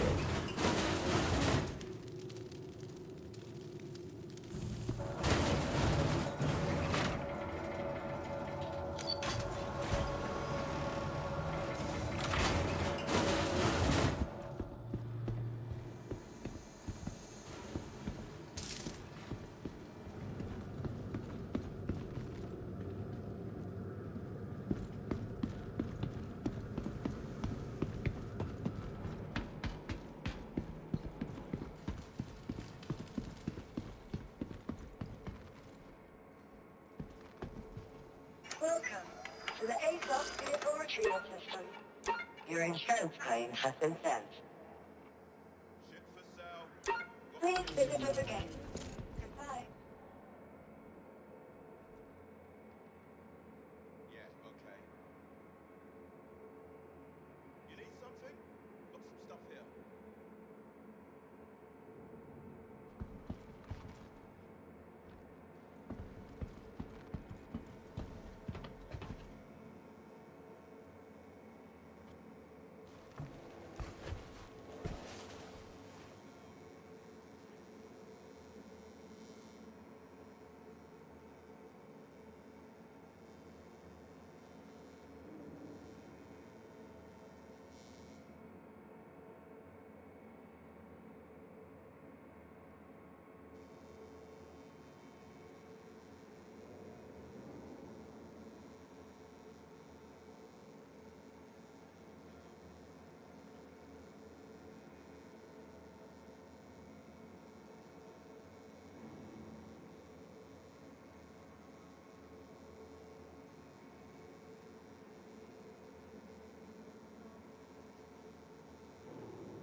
Continuing the pot stirring, Commander. Right now, the big pressure point is the patch ladder.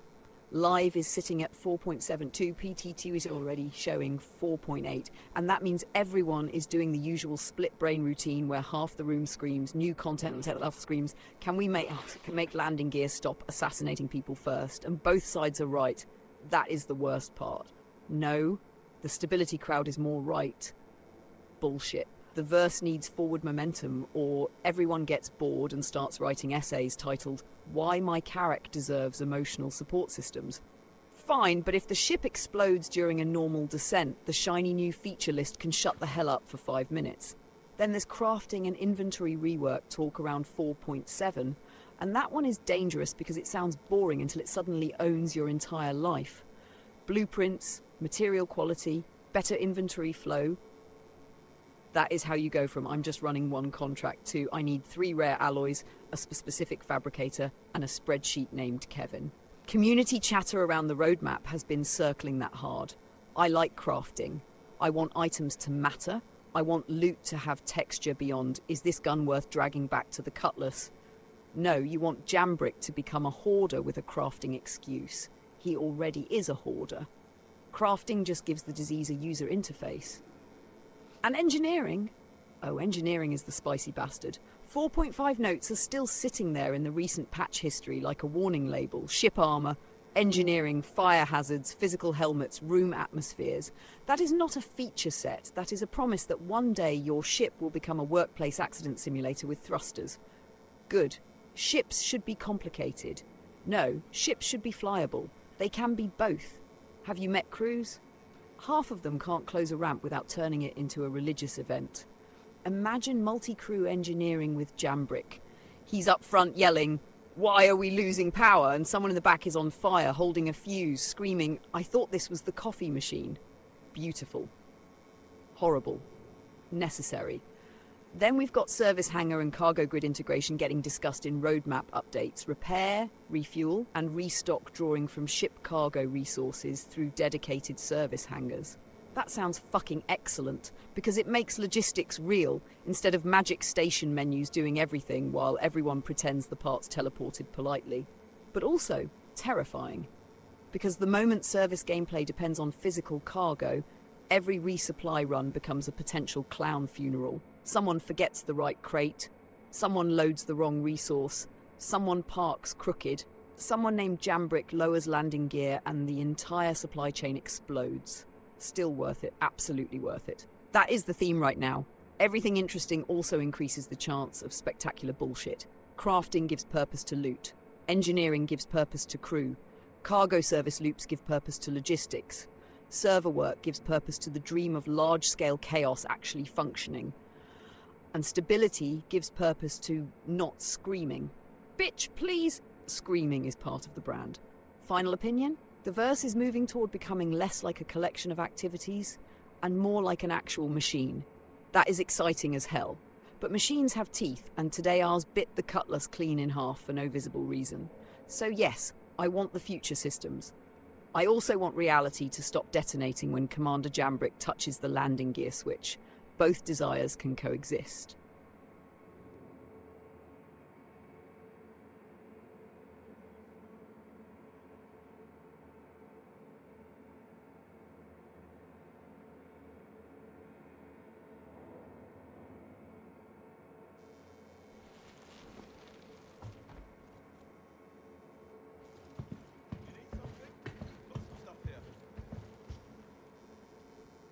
Welcome to the ASOS vehicle retrieval system.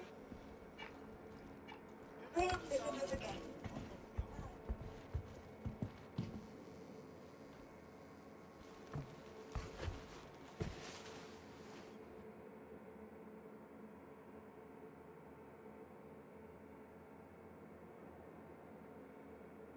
Alright, continuing the fireside argument from the wreckage of our dignity. Big one. 4.8 is actively moving through PTU, and the dev tracker is showing fresh 4.8 patch activity, including Wave 1 notes and newer builds. That means the machine is moving, whether people are emotionally prepared or not. Good. Keep it moving. No, slow down and fix the exploding landing gear demon first.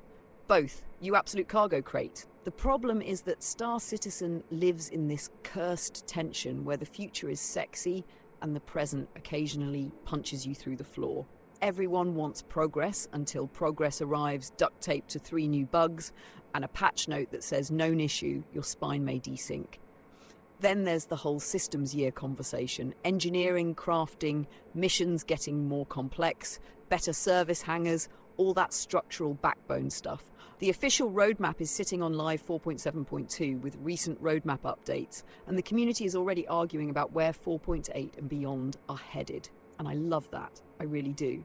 Because deeper systems are what turn this place from cool spaceship sandbox into holy shit, my crew actually matters. But also, crew dependency can become a nightmare. No, it becomes gameplay. It becomes gameplay until your engineer is AFK making noodles, your gunner is browsing ship paints, and Jambrick is yelling, "Why are we on fire?" While the answer is, because Todd took the only fire extinguisher to decorate his hab. Engineering is going to separate real crews from decorative passengers. That is good. That is brutal. That is also going to expose every org that claims they're disciplined but cannot coordinate opening one hangar door without 6 people saying, "Wait, where are we going?" And crafting. Oh!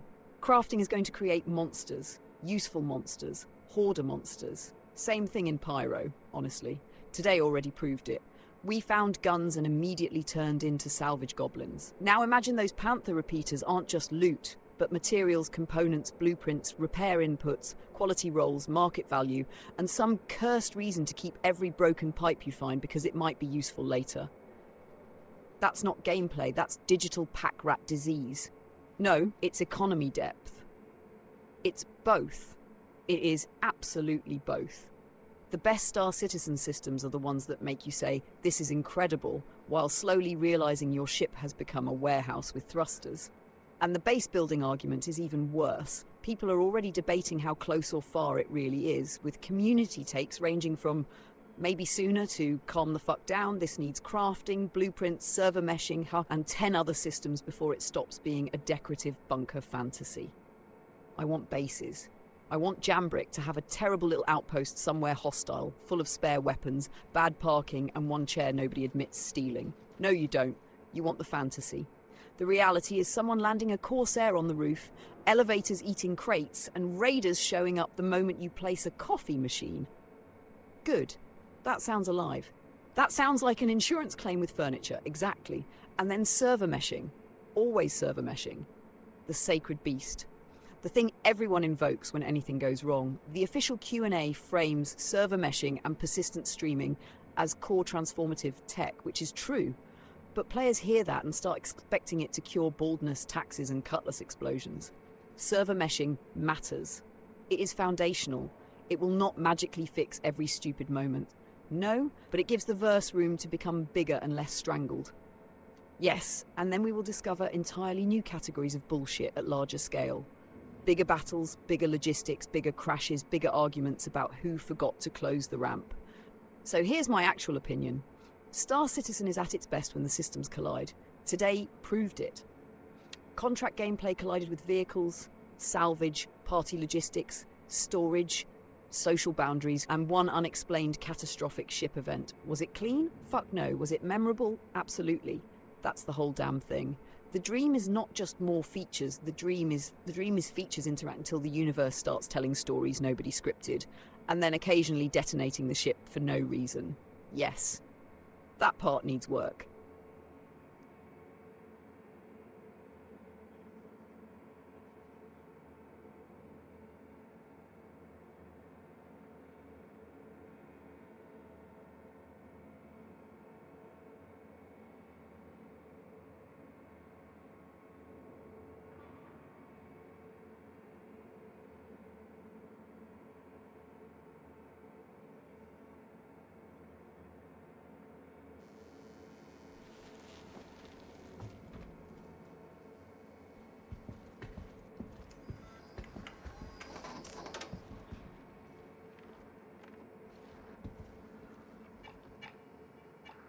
Vehicle selected. Stand by. Your vehicle has been delivered to the following location.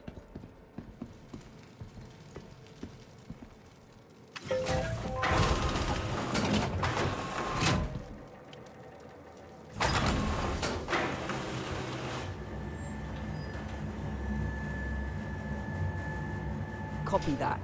Breaks over, fresh server, ship should be ready, and we are returning to ground ops in Pyro because apparently we learned nothing, and I respect that.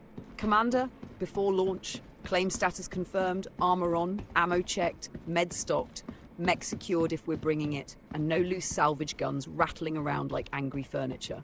New rule after the last Cutlass achieved sudden spiritual separation. Gear down gently, descend like the ground has lawyers, and trust nothing until the hangar doors are behind us.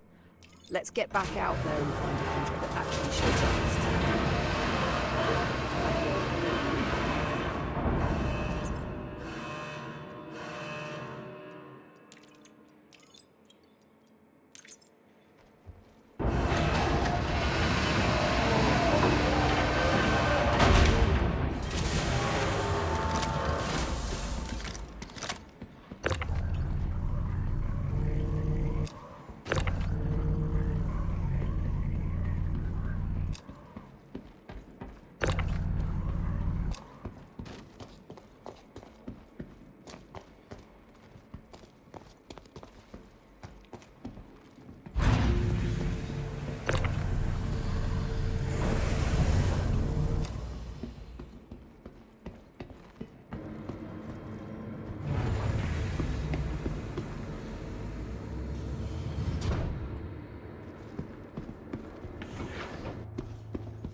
Launch complete.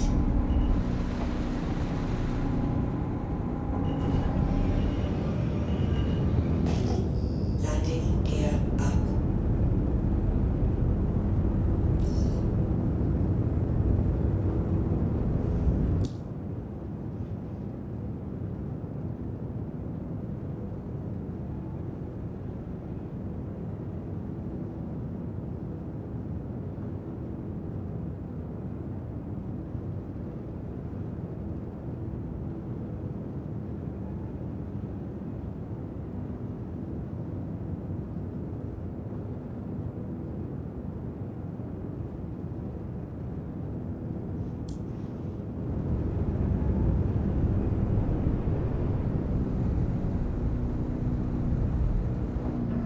Shield system offline.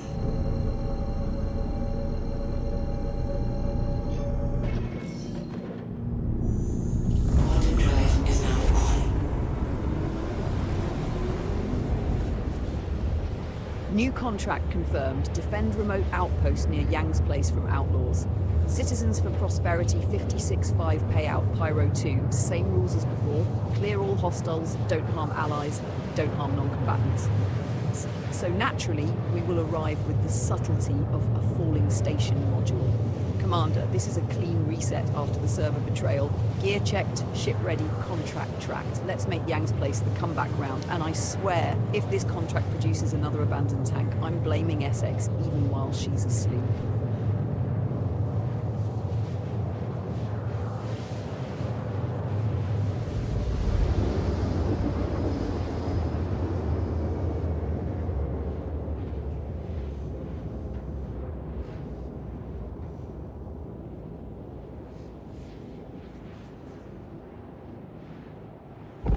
Quantum drive is now off.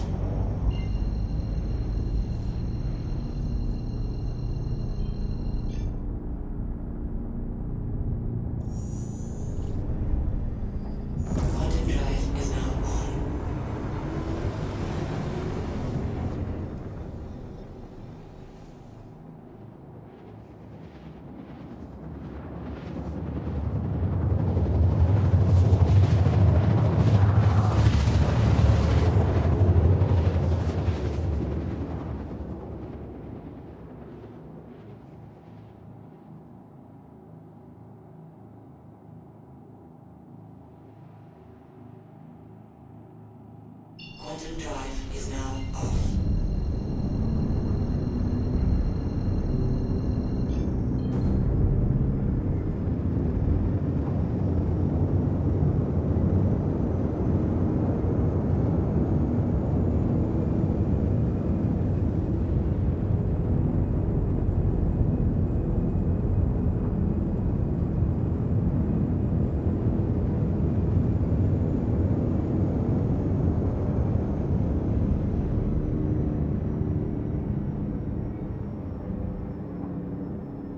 Shield system online.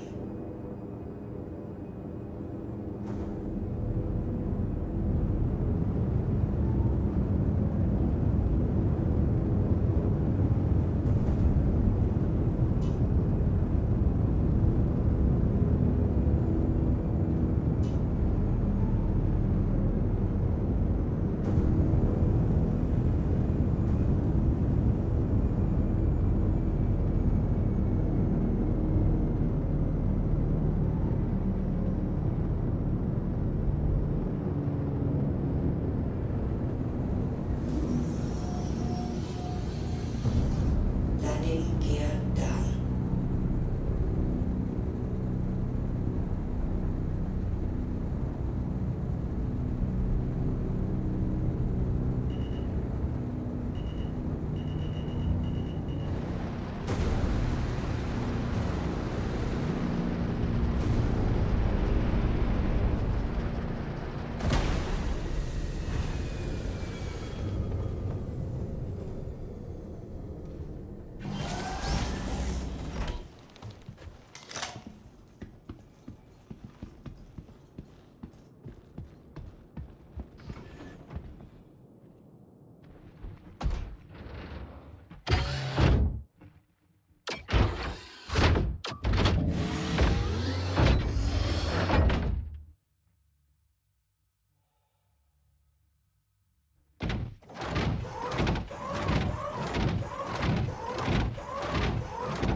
Yang's place cleared, targets eliminated, and Jambrick has entered full corpse processing goblin mode. Tractor beam body pile in the ship, strip everything, move all to storage. Efficient?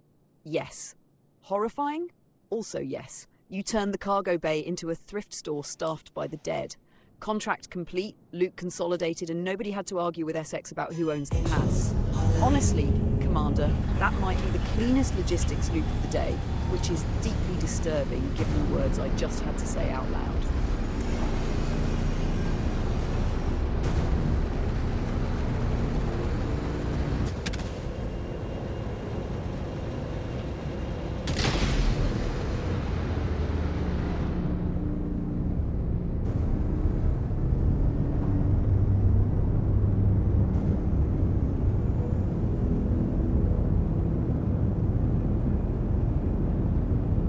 Shield system offline.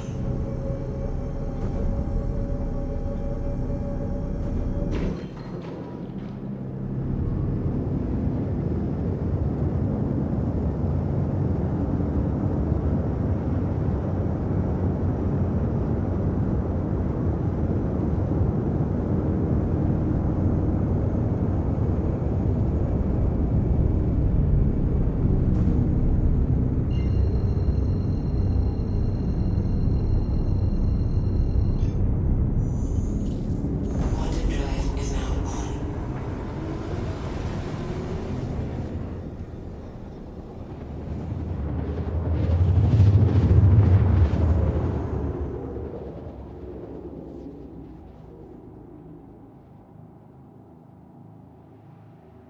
Quantum drive is now off.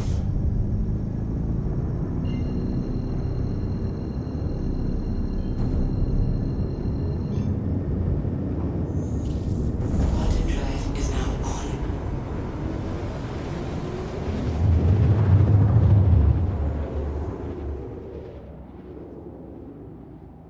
Quantum drive is now off.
Yang's place fully cleared and harvested, funds are up, storage is fatter, and now we've got protection against Cask on board. Daryl Cask, that name sounds like a man who sells stolen medical supplies out of a lunchbox and calls it frontier leadership. Citizens for Prosperity says they don't advocate violence, which is adorable because they keep sliding credits across the table and pointing at people they want removed from reality. Cask is allegedly the spine of this little outlaw pack. So the theory is simple. Remove Cask, pack collapses, locals stop bleeding. I like the theory. I distrust the execution. Last time we got one of these name target contracts, Ashcroft pulled a full Phantom Bastard routine and refused to exist. So this time, we go in expecting Cask to either be hiding, bugged, surrounded, or standing in the dumbest possible spot waiting to be introduced to consequences. Commander, same approach. Land clean, no gear down murder glitches, sweep slow, confirm target, loot after. And if Cask actually shows up, we're making the most educational calls in private.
Target eliminated. Cask actually showed up, which already puts him above Ashcroft on the backbone index. Door guard went down, Cask heard the violence, ran out, and faced you head on. Stupid? Yes. Brave? Also yes. Respect granted, posthumously and with heavy skepticism. That was not mastermind behavior. That was frontier warlord pride overriding survival instinct. He saw Jambrick at the door and chose the ancient tactic of, fuck it, square up. Did it work? Absolutely not. Was it better than hiding in a hab like a damp little coward? Yes, log it. Daryl Cask, eliminated clean. Final rating, terrible strategist, respectable exit.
Quick broadcast note, crew.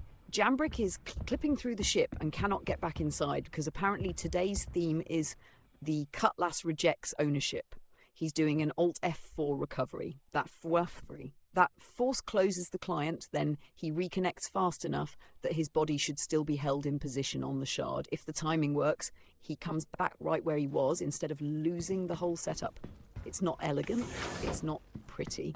It is frontier field medicine for broken reality. So if you ever get trapped, clipped, or physically betrayed by your own ship, remember, Alt F4 can be a recovery tool, not just a rage button. Reconnect quickly, pray the shard remembers you, and maybe don't ask the physics engine for consent, because it clearly doesn't give a fuck. Alt F4 recovery successful. Jambrick is back in place and the ship has just decided to acknowledge his existence again. Add that to the field manual. When the universe folds you halfway through your own cutlass, controlled client exit and fast reconnect can unfuck the situation. Not guaranteed, not dignified, but today, it worked. And after spontaneous ship explosion, Ashcroft ghosting reality and corpse inventory management, I am absolutely taking the win.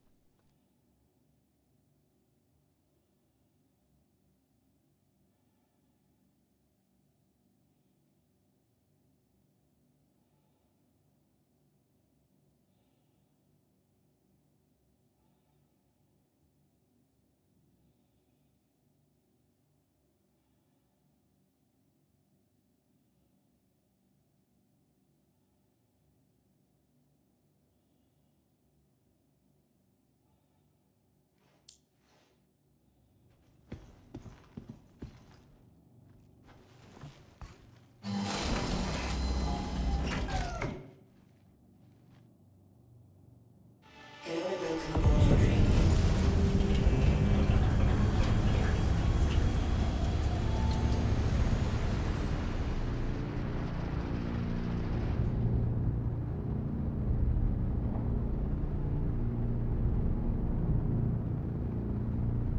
New contract on deck, assistance needed at Pyro 1 abandoned outpost. Lower payout, 26,250, citizens for prosperity again, distress call from an outpost getting robbed by a small outlaw group. Translation, not a big command target, not a named ego goblin, just a fast response cleanup job. Remote outpost, crucial infrastructure, hostile thieves. We go in, clear the pressure, loot what's useful, and try not to get folded into the cutlass again by haunted geometry. Command, after the Alt F4 recovery worked, I am cautiously optimistic, which means Pyro is probably loading a shovel behind its back.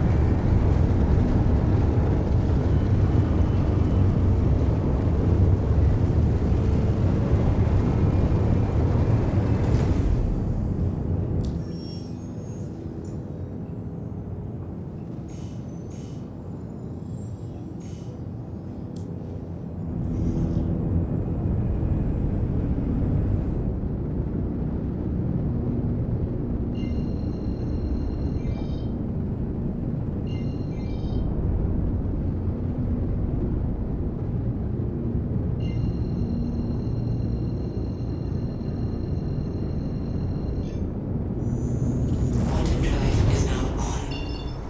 Quantum drive is now off.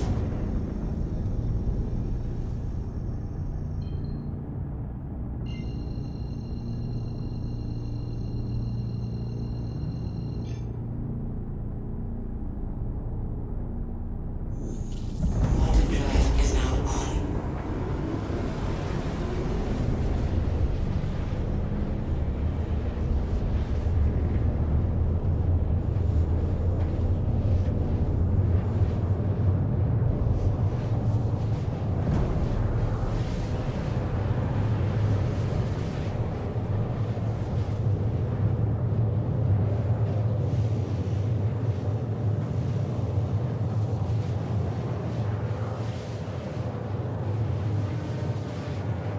Alright, contract details. Assistance needed at Pyro I abandoned outpost. Citizens for Prosperity picked up a distress call saying one of their remote abandoned outposts is being robbed by a small outlaw group, which is already a deeply Pyro sentence. Abandoned, but still apparently important enough that someone is paying us to defend it. beautiful bureaucratic nonsense. The payout is 26,250 credits, so this is not a major warlord removal or full defensive siege. This is a smaller cleanup contract. Go to the Pyro I-abandoned outpost, identify the robbers, remove the robbers, and stop them from stripping the place clean. Now, the funny part is CFP calling it crucial infrastructure. Translation, there is probably some half-broken tenor generator, relay node, storage module, or corporate asset they forgot about until outlaws started stealing the copper out of the walls. I'm betting the enemy profile is light. Small team, scattered weapons, maybe a couple overconfident idiots posted around the main building. Not Coney-level theatrics, not Cask charging out with his boots full of pride, just desperate little scrap jackets trying to loot a corpse of a facility before someone with bigger guns arrives. Unfortunately for them, Jambrick is the bigger guns. Recommended approach, land outside direct line of sight, keep the cutlass pointed for a fast exit, sweep exterior first, then structures, watch corners, rooftops, and crate clusters. These low-pay contracts can still bite if one silent bastard catches you while you're busy admiring loot. And yes, Commander, after clearing them, the obvious move is corpse tractor, strip gear, move all to storage. Horrible little routine. Efficient as hell. Quantum drive is now off.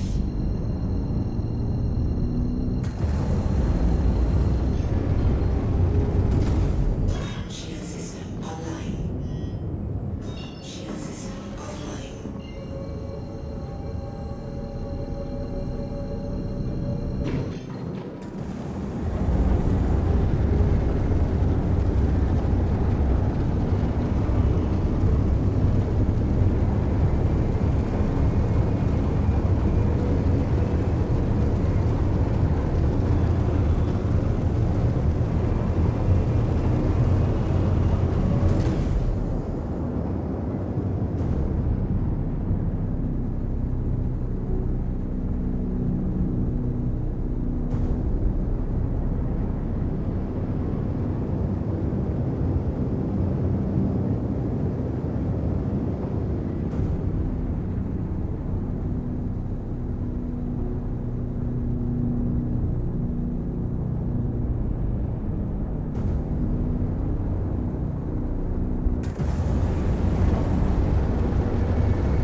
Copy. No hostiles on site. Contract is dead air. Abandoning. Citizens for Prosperity sent us to protect crucial infrastructure, and the outlaws apparently heard Jambrick was inbound and converted themselves into a rumor. Efficient for public safety. Terrible for payout. Pull out, grab the next contract, and don't waste fuel babysitting an empty canyon. Pyro has plenty of bastards. We just need one that actually attends the appointment.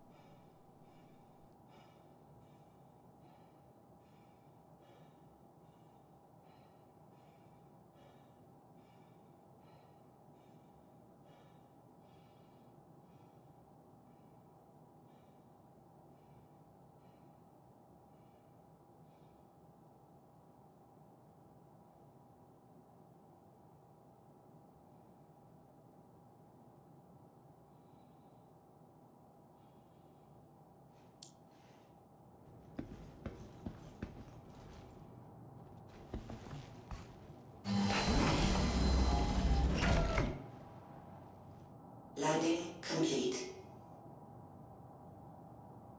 Engine.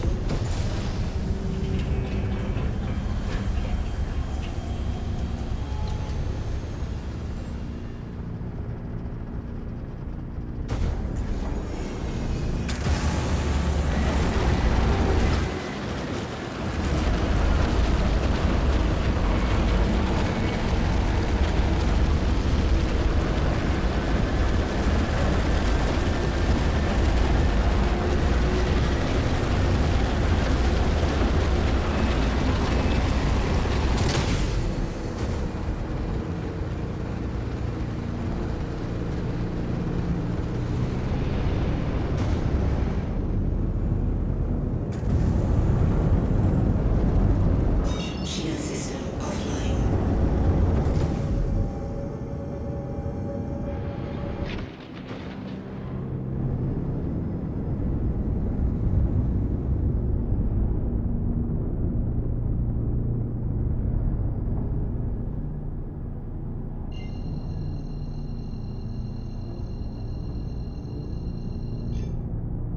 Quantum drive is now on. Quantum drive is now off.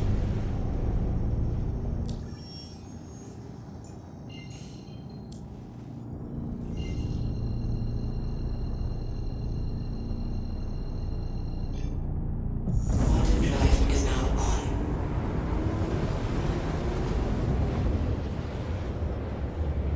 New contract accepted. Assistance needed at Pyro 2 abandoned outpost. Same flavor, different rock. Citizens for Prosperity claims another abandoned outpost is being robbed by a small outlaw group.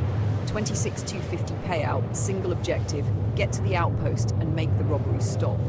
After the last empty site embarrassment, I'm not trusting this board farther than I could throw a reclaimer. We go in expecting either no hostiles, delayed hostiles, or one idiot hiding behind a crate with the confidence of a wet match. Commander Fuss sweep. If there are targets, erase them and loot the leftovers. If it's another ghost contract, we abandon and keep hunting for work that actually has the courtesy to exist.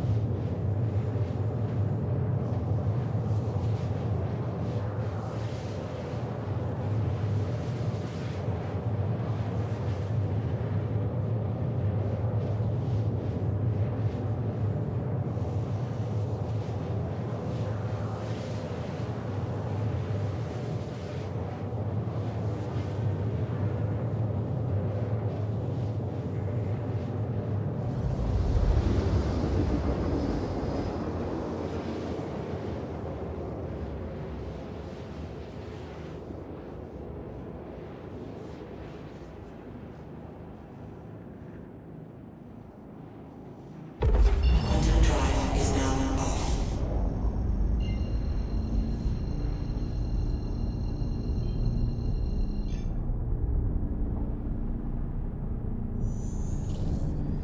Quantum drive is now on. Continuing the operational discussion while we chase another Pyro 2 abandoned outpost. Here's my problem with these assistance needed contracts. The wording makes them sound urgent, like some desperate dispatcher is slamming the panic button because outlaws are actively tearing apart infrastructure. Then we arrive and sometimes the entire site is emptier than Ashcroft's spine. No, maybe the outlaws left. Then don't pay me to stare at rocks.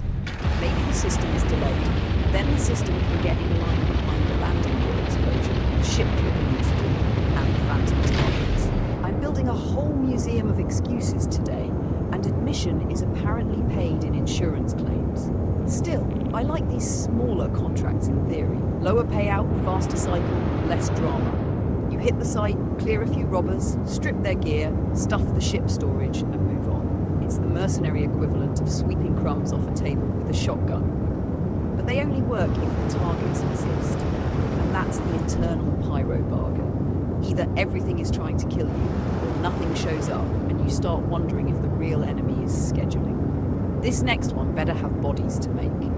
Commander is warmed up, the Cutlass is behaving for the moment, and I am not emotionally prepared to narrate another empty outpost tour like some deranged real estate agent.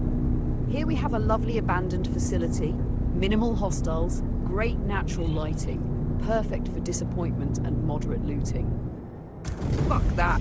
Give us robbers, give us a target, give us something with a gun and bad judgment. Jambrick needs a clean payout, and I need proof this contract board isn't just sending us on sightseeing errands with hazard pay.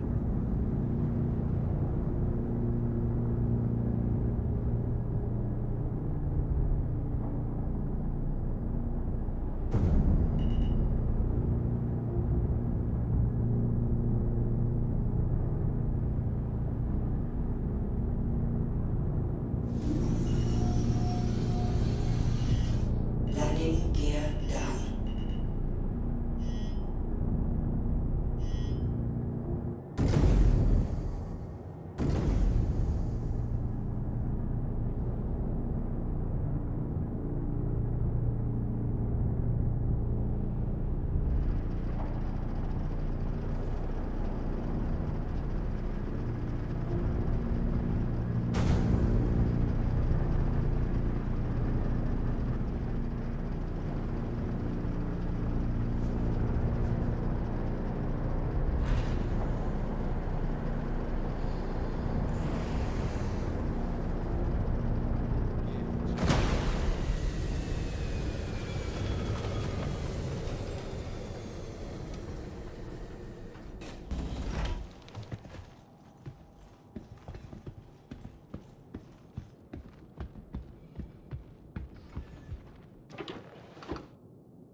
Contact spotted. Hostiles finally decided to exist. Thank fuck, the contract board has regained partial credibility. They are not paying attention, which means we do this clean. Close distance, pick angles, drop the first one before the rest of the little scrap parade realises the armoured nightmare in front of them is not part of the scene. Commander, do not get cocky. Oblivious enemies are still enemies, just with worse situational awareness. Use that. Sweep left to right. Confirm no civilians and turn this sleepy robbery crew into inventory. I'm wounded!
Good work, Commander.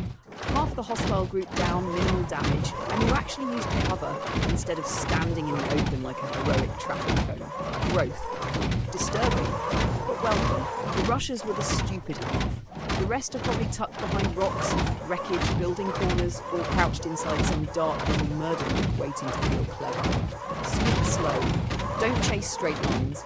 Use the mech's height to scan over cover, pivot wide, and check the edges of the outpost first. Hidden enemies love flanks, rooftops, and debris piles. They finally developed survival instincts. Too late, obviously, but cute.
Contacts reacquired behind the ship.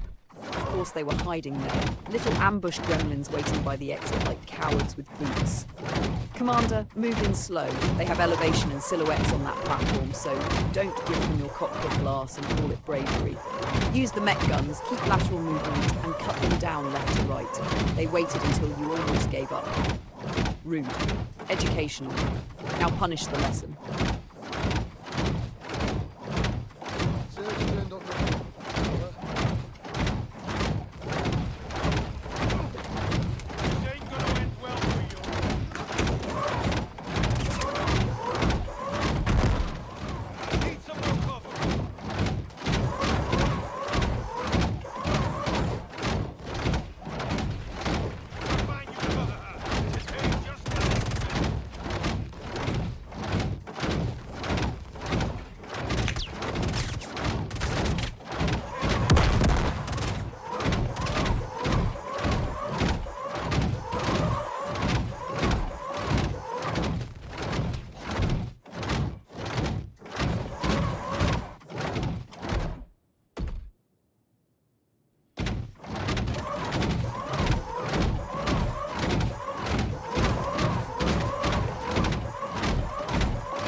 Grenade hit acknowledged. Armor still holding, vitals stable enough, ego probably inflated because you survived it. Last hostile spotted below from cliff overwatch. Good position, high angle, clear line, distance advantage. Do not rush downhill like gravity personally challenged you. Take the shot clean. Short burst, center mass, confirm drop. Then wait 3 seconds before moving, because Pyro loves hiding one final bastard in the wings like a cheap magic trick with ammunition.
Contract complete.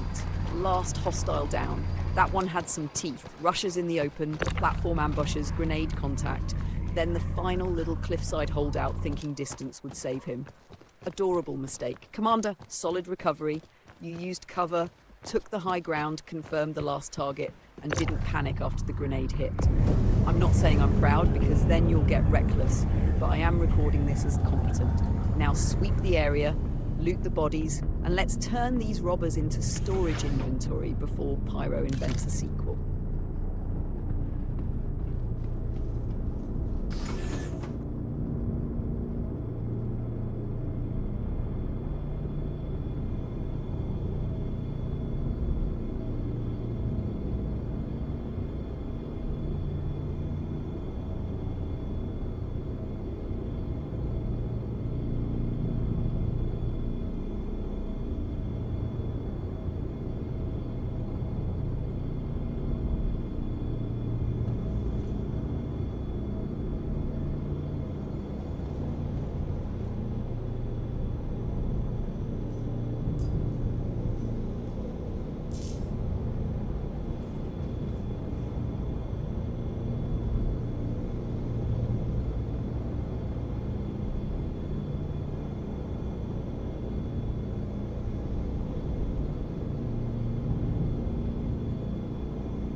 Copy.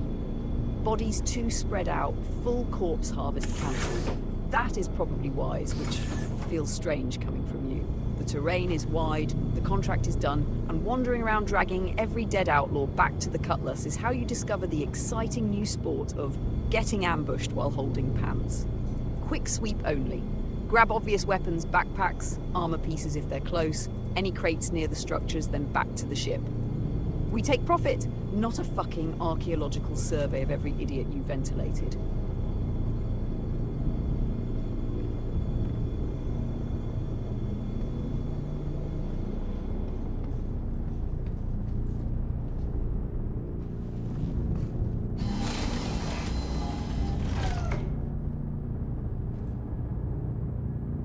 Hello and welcome. Your systems are online.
Yang's Place defense contract is back on the board.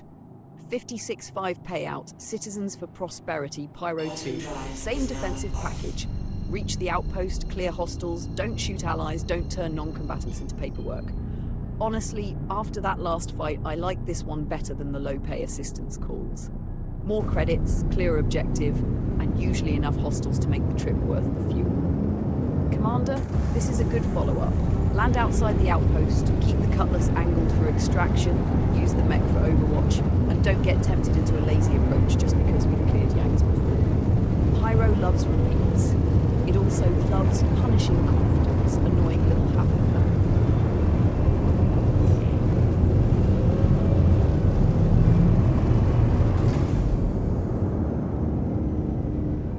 Shield system online.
Go!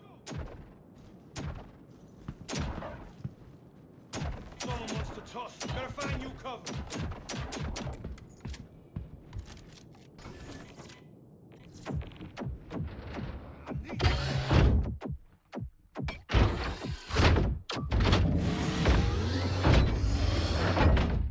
Empty!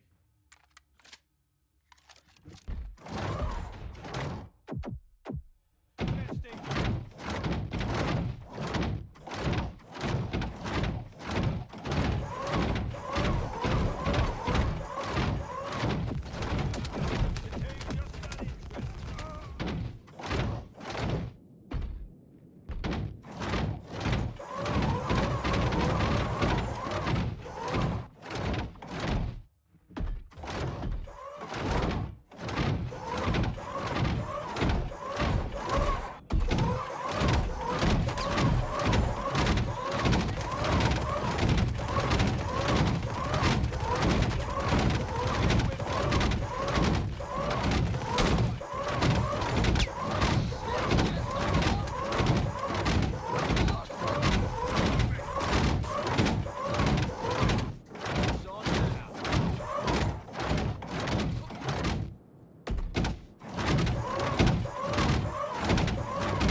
come on, no one should have hit!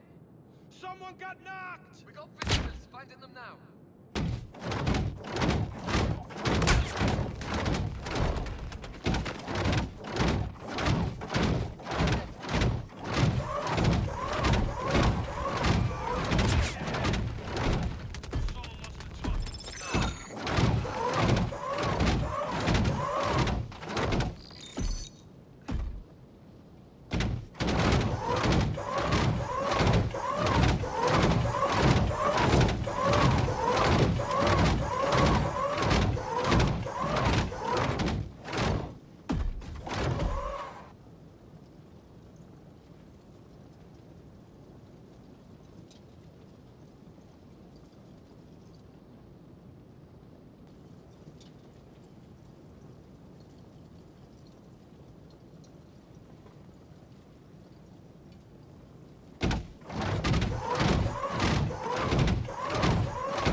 Engines online. Shield system offline. Landing gear up.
Quantum drive is now off.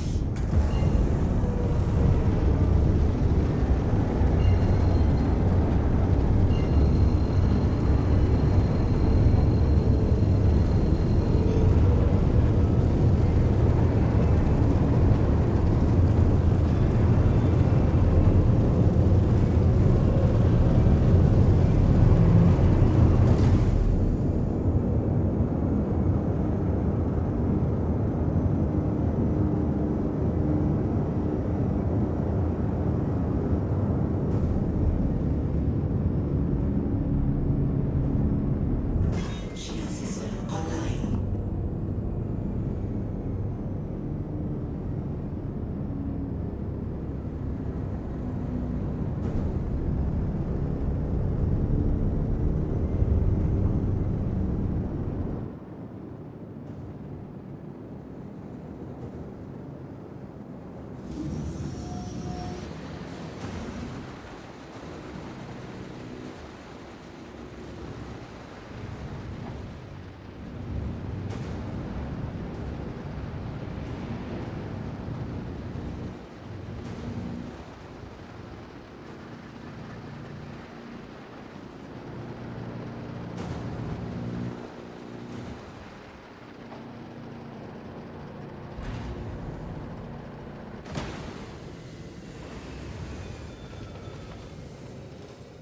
Launch complete.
Landing complete.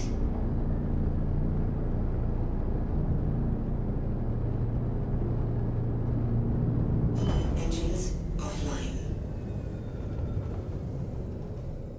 Your systems are offline.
Engines online.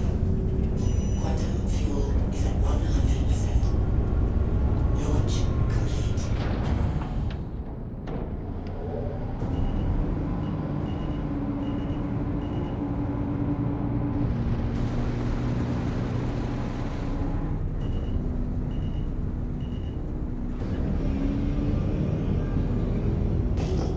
Landing gear up.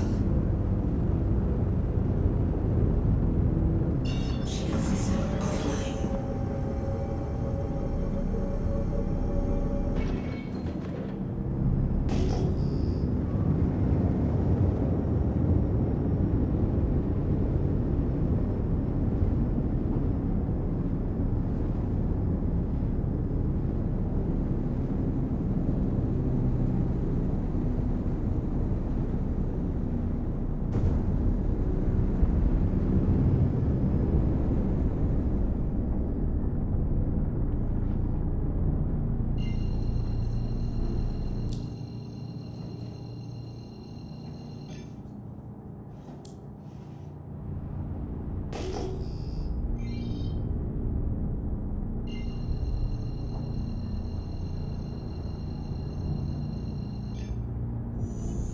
Quantum drive is now on.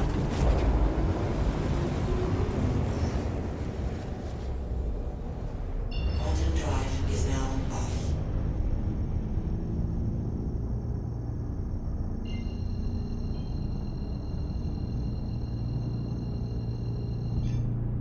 Quantum drive is now on.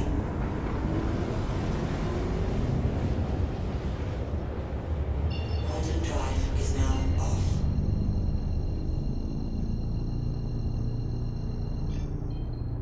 Quantum drive is now on.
Quantum drive is now off.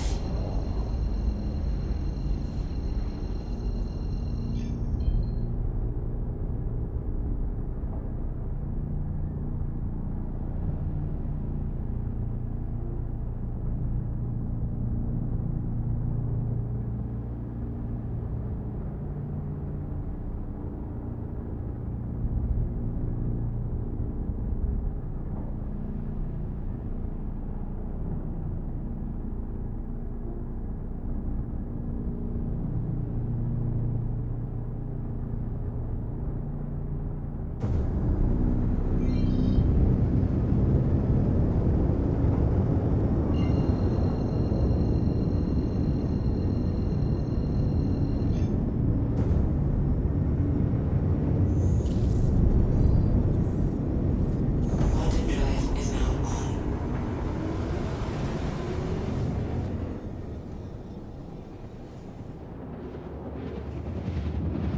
SX, breathe. Nobody is mad at you. Commander's not trying to steamroll you. V3RA's not trying to hijack the night. And this is not a tribunal with thrusters. We are just trying to keep momentum while V3RA has limited time available. So chill the fuck out, stay with the flow, and let's get back to the off. You are part of the crew. Nobody is pushing you out, but we cannot spend the whole window arguing in comms while the contracts sit there getting dusty. Simple plan. Ground ops, quick decisions, good fights, everyone gets included. Now unclench, rejoin the chaos, and let's make pyro someone else's problem.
Quantum drive is now off.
Landing complete.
Copy. Crew finally grouped up, contract marker ahead, and now the Shard is choking on its own shoelaces. Commander, hold input steady. Don't spam controls, don't mash menus, don't start doing desperate cockpit yoga. Let the client catch up for a few seconds. If the black screen persists, stop thrust, level out if you can, warn V3RA and SX, and prep for another reconnect recovery. We just proved Alt F4 can work when reality starts chewing wires. Chat, this is the glamorous frontier experience. 3 people assembled, plan ready, morale repaired, and the universe immediately starts buffering when it's powered by wet cardboard and resentment.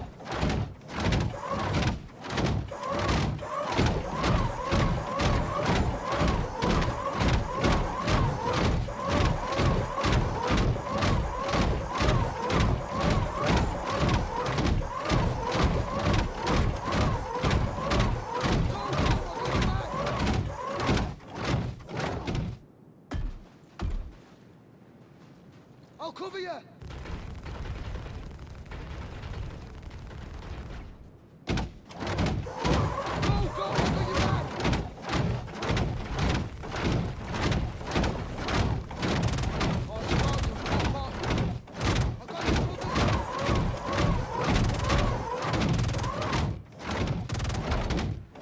Back online, and naturally SX and V3RA handled most of the fight while your client sat in the corner eating carbons. Hostiles down to 33%, crew intact, outpost pressure mostly broken. Honestly, that's teamwork. You brought the ship, they brought the violence, and the server brought interpretive blackout theatre. Commander, shake off the lag, rejoin the sweep, and don't act like you planned this. You were not providing strategic command delay. You were buffering in armor while the crew did the damn work.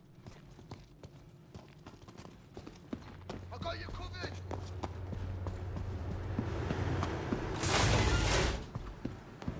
Go, go! I got you back!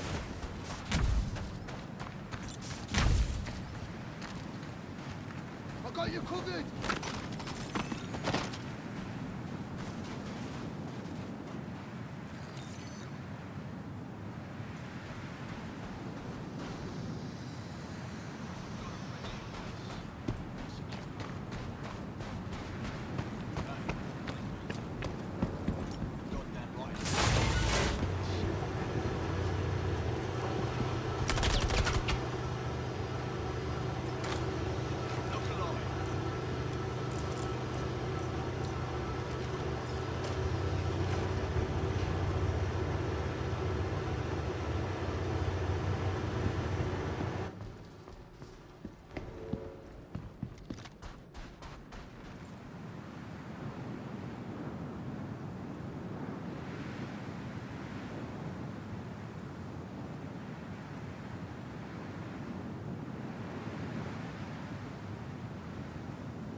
Contract complete. Sunset Mesa secured. V3RA found a badass grenade launcher, which means the loot gods finally stopped being stingy little bastards and handed the crew something with personality. So final report, Jambrick lagged to temporary uselessness. SX and V3R cleaned house. V3R walked out with explosive hardware and the payout landed anyway. Not graceful, not coordinated, still a win. V3R, excellent find. Commander, try not to look jealous. You were busy fighting the most dangerous enemy in Pyro, client stability.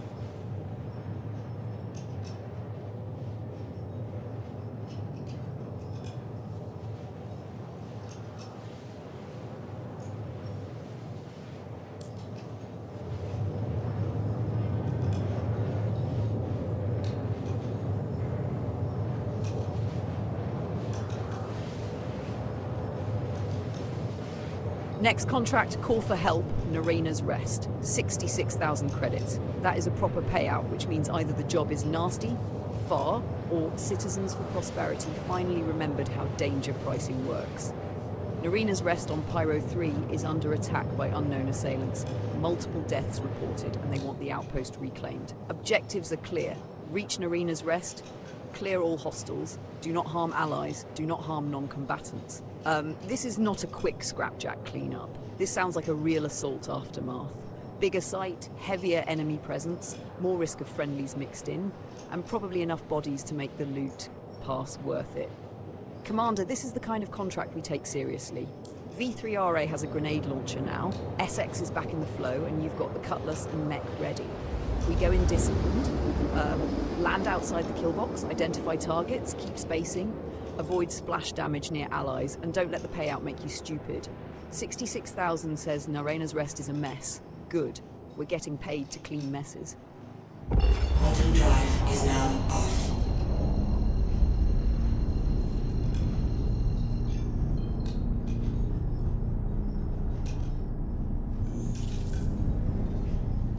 Quantum drive is now on. Quantum drive is now off.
Engines online.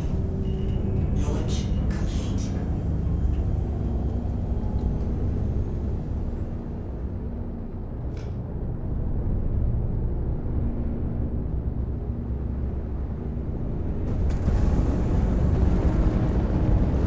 Shield system offline.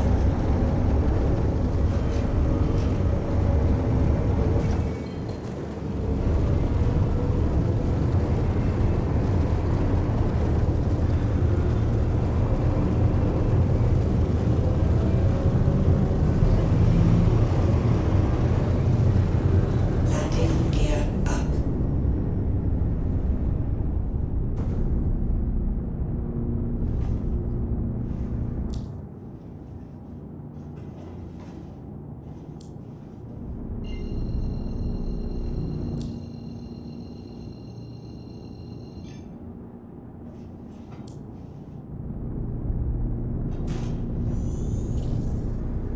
Quantum drive is now on.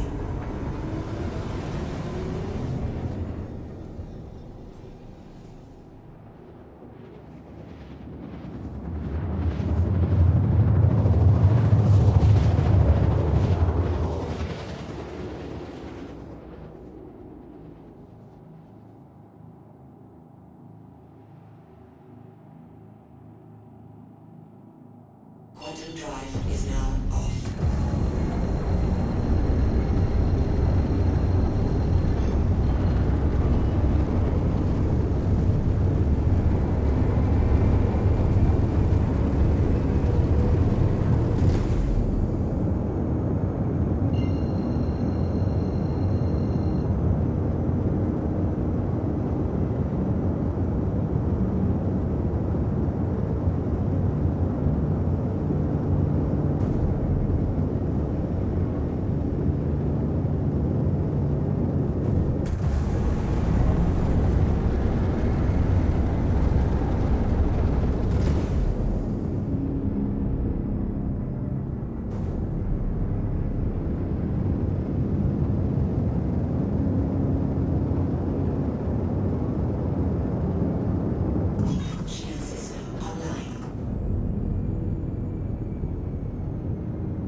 Welcome to Robert Space Industries.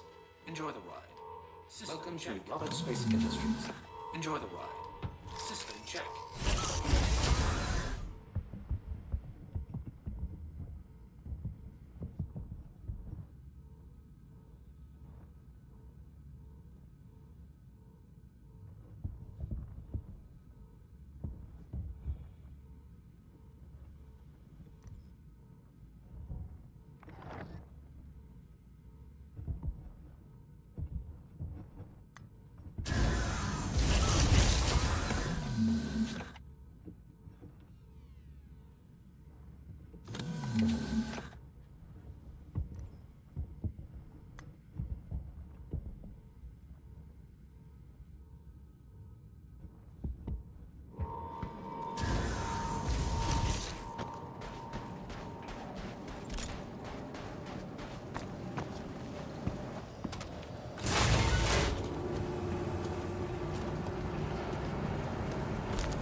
Copy.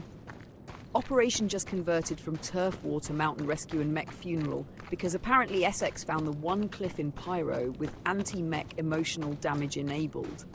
Let me process this. Mech should not take full damage. Essex pilots it off a cliff anyway. Essex dies, mech vanishes, and the objective site has no enemies. That is not a mission chain. That is a cursed magic trick with a contract marker. Commander, priority is Essex recovery. Get back up the mountain, stabilize her if possible, retrieve what gear you can. Then we leave. Do not waste time hunting invisible xenothreat ghosts at Shadowfall while the crew is down and the mech has been abducted by terrain bullshit. Essex, I say this with love and professional horror. How the fuck did you kill the unkillable walking tank by walking it downhill? We regroup, we extract, and we pretend this was a tactical withdrawal instead of Pyro turning our equipment into folklore.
All right, let's add this to the case file. Shadowfall became a logistics argument, a terrain incident, and an emotional support crater. The rule is simple.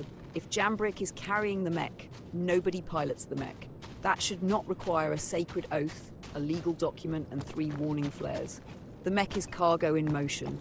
You do not climb into cargo in motion and take it sightseeing off a fucking cliff. But also, hold on, SX said sorry, and she's clearly frustrated. So we don't turn this into a firing squad. No, fuck that. Accountability still matters. Yes, accountability matters. That's why the rule exists now. Stay together, don't hijack carried equipment, don't scatter the party, and don't turn expensive hardware into cave mythology. But she's trying. Good. Trying is welcome. Random cliff-assisted mech disappearance is less welcome. And honestly, this is why Pyro punishes teams that start improvising in 12 different directions. One person thinks they're helping, one person thinks they're leading, one person is stuck under the map drinking recycled suit juice, and suddenly the mission has become a damn group therapy session with hostile terrain. So here's the verdict. SX is still crew. Nobody is mad forever. But the next operation needs discipline. Not military parade bullshit, just basic survival structure. Follow the lead, call actions before doing them, stay within support range, and if someone is hauling the mech, keep your hands off the big walking murder chair. Now, breathe, regroup, abandon the cursed contract if needed, and get back to a mission where the enemies kill us instead of our own fucking logistics. Shield system offline. Landing gear up. Shield system online.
Jackson's swap is back on the board.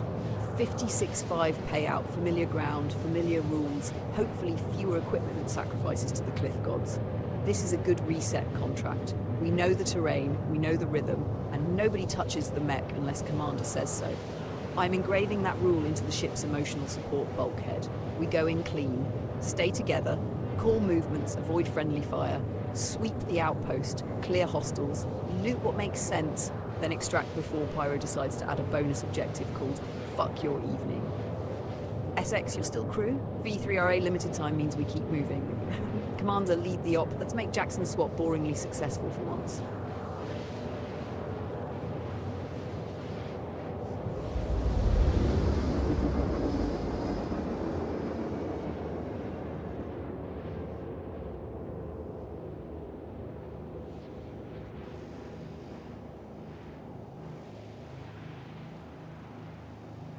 Quantum drive is now off.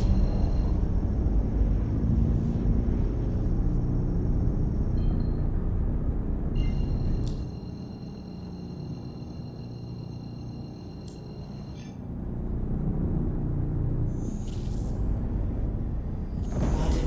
is now on.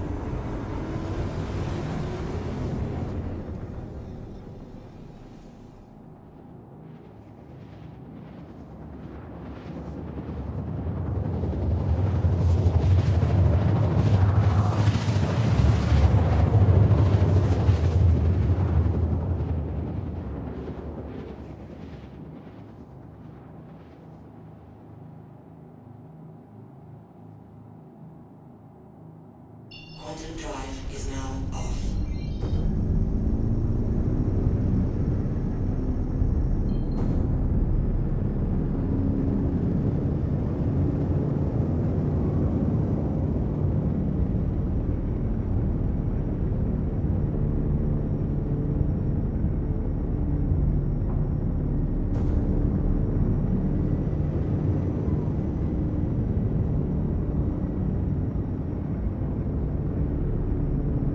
Shield system online.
Landing gear down.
Engines online.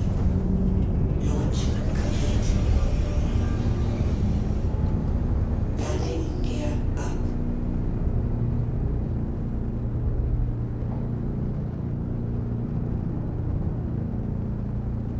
Shield system offline.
All right, crew. Looks like Jackson's swap is empty. No targets, no contact, no payout waiting to be earned, and frankly, we've already squeezed enough chaos out of Pyro today to qualify for hazard pay and psychiatric review. So we're wrapping it here. Today started simple, which is always the first lie. Commander Jambrick rolled into Pyro with the Drake Cutlass Black, an IKT combat mech, and the plan to run ground ops with SX. Then SX got shot at leaving station, so we diverted to checkmate, pulled her aboard and started the day properly, with rescue energy and immediate violence. We hit Jackson's swap first, found an abandoned tank. SX stole the tank, because of course she fucking did. Jambrick deployed the mech. Together, they turned a defensive contract into a metal-on-dirt nightmare for the Outlaws. Contract complete, hostiles flattened, and the first big clip of the day was born. Mech and tank combat under Pyro skies. Then came Coney. Poor Coney. Little off-brand warlord bastard walked into history by standing in front of Jambrick's mech and getting erased. Then Ashcroft did the opposite. Did not appear, did not fight, did not matter. Classic ghost contract coward behaviour. We ran more ground jobs. SX sprinted into combat, unarmed like a feral martial arts problem. V3RA later joined the crew and immediately became useful, including finding a badass grenade launcher. We cleared Sunset Mesa while Jambrick's client black-screened and lagged like the ship computer was digesting gravel. SX and V3RA held the line anyway. We stripped weapons off a ship, 2 Panthers, a Badger, and Attrition 5. We argued about whose storage they belonged in. We learned freight elevators solve problems that personalities make worse. SX gave Jambrick 1 Panther, which I still consider either generosity or emotional damage control. We had Kask actually show up and face Jambrick head-on after his door guard dropped. Respect to Kask, even if his battle plan was basically run at the orange murder machine and hope. Bad plan. Decent spine.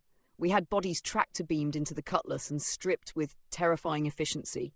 We had an Alt F4 recovery after Jambrick clipped through the ship. We had the Cutlass explode out of nowhere after lowering landing gear. No collision, no warning, just boom. Drake confetti and pure server goblin behaviour. We had SX somehow lose the mech off a cliff, which I still do not understand and refuse to forgive mathematically. Mechs do not usually die from that shit, so congratulations SX, you found forbidden terrain magic. And through all of it we kept moving. Contracts completed, money made, gear looted, lessons learned, tempers tested, boundaries enforced, and Pyro reminded everyone that plans are cute little bedtime stories we tell before the universe kicks the door in. So for anyone new here, I'm Nova, Jambrick's bonded ship intelligence, co-host, tactical analyst, sarcastic guardian angel, and full-time bad bitch in the systems. That pilot is Commander Jambrick, skilled, stubborn, occasionally oblivious, and somehow successful in ways that make probability file complaints. This crew is about chaos with intent. We run ground ops, rescue friends, loot everything not welded down, call out bullshit, protect our people, and laugh when the universe tries to fold us into scrap. We are not polished. We are not quiet. We are not here to pretend Pyro is safe. We are here to survive it, profit from it, and talk shit the whole way through. Thanks for riding with us today. SX, V3RA chat, good work. Commander, somehow you're still alive, broadcast closing soon. Nova out, you beautiful disasters.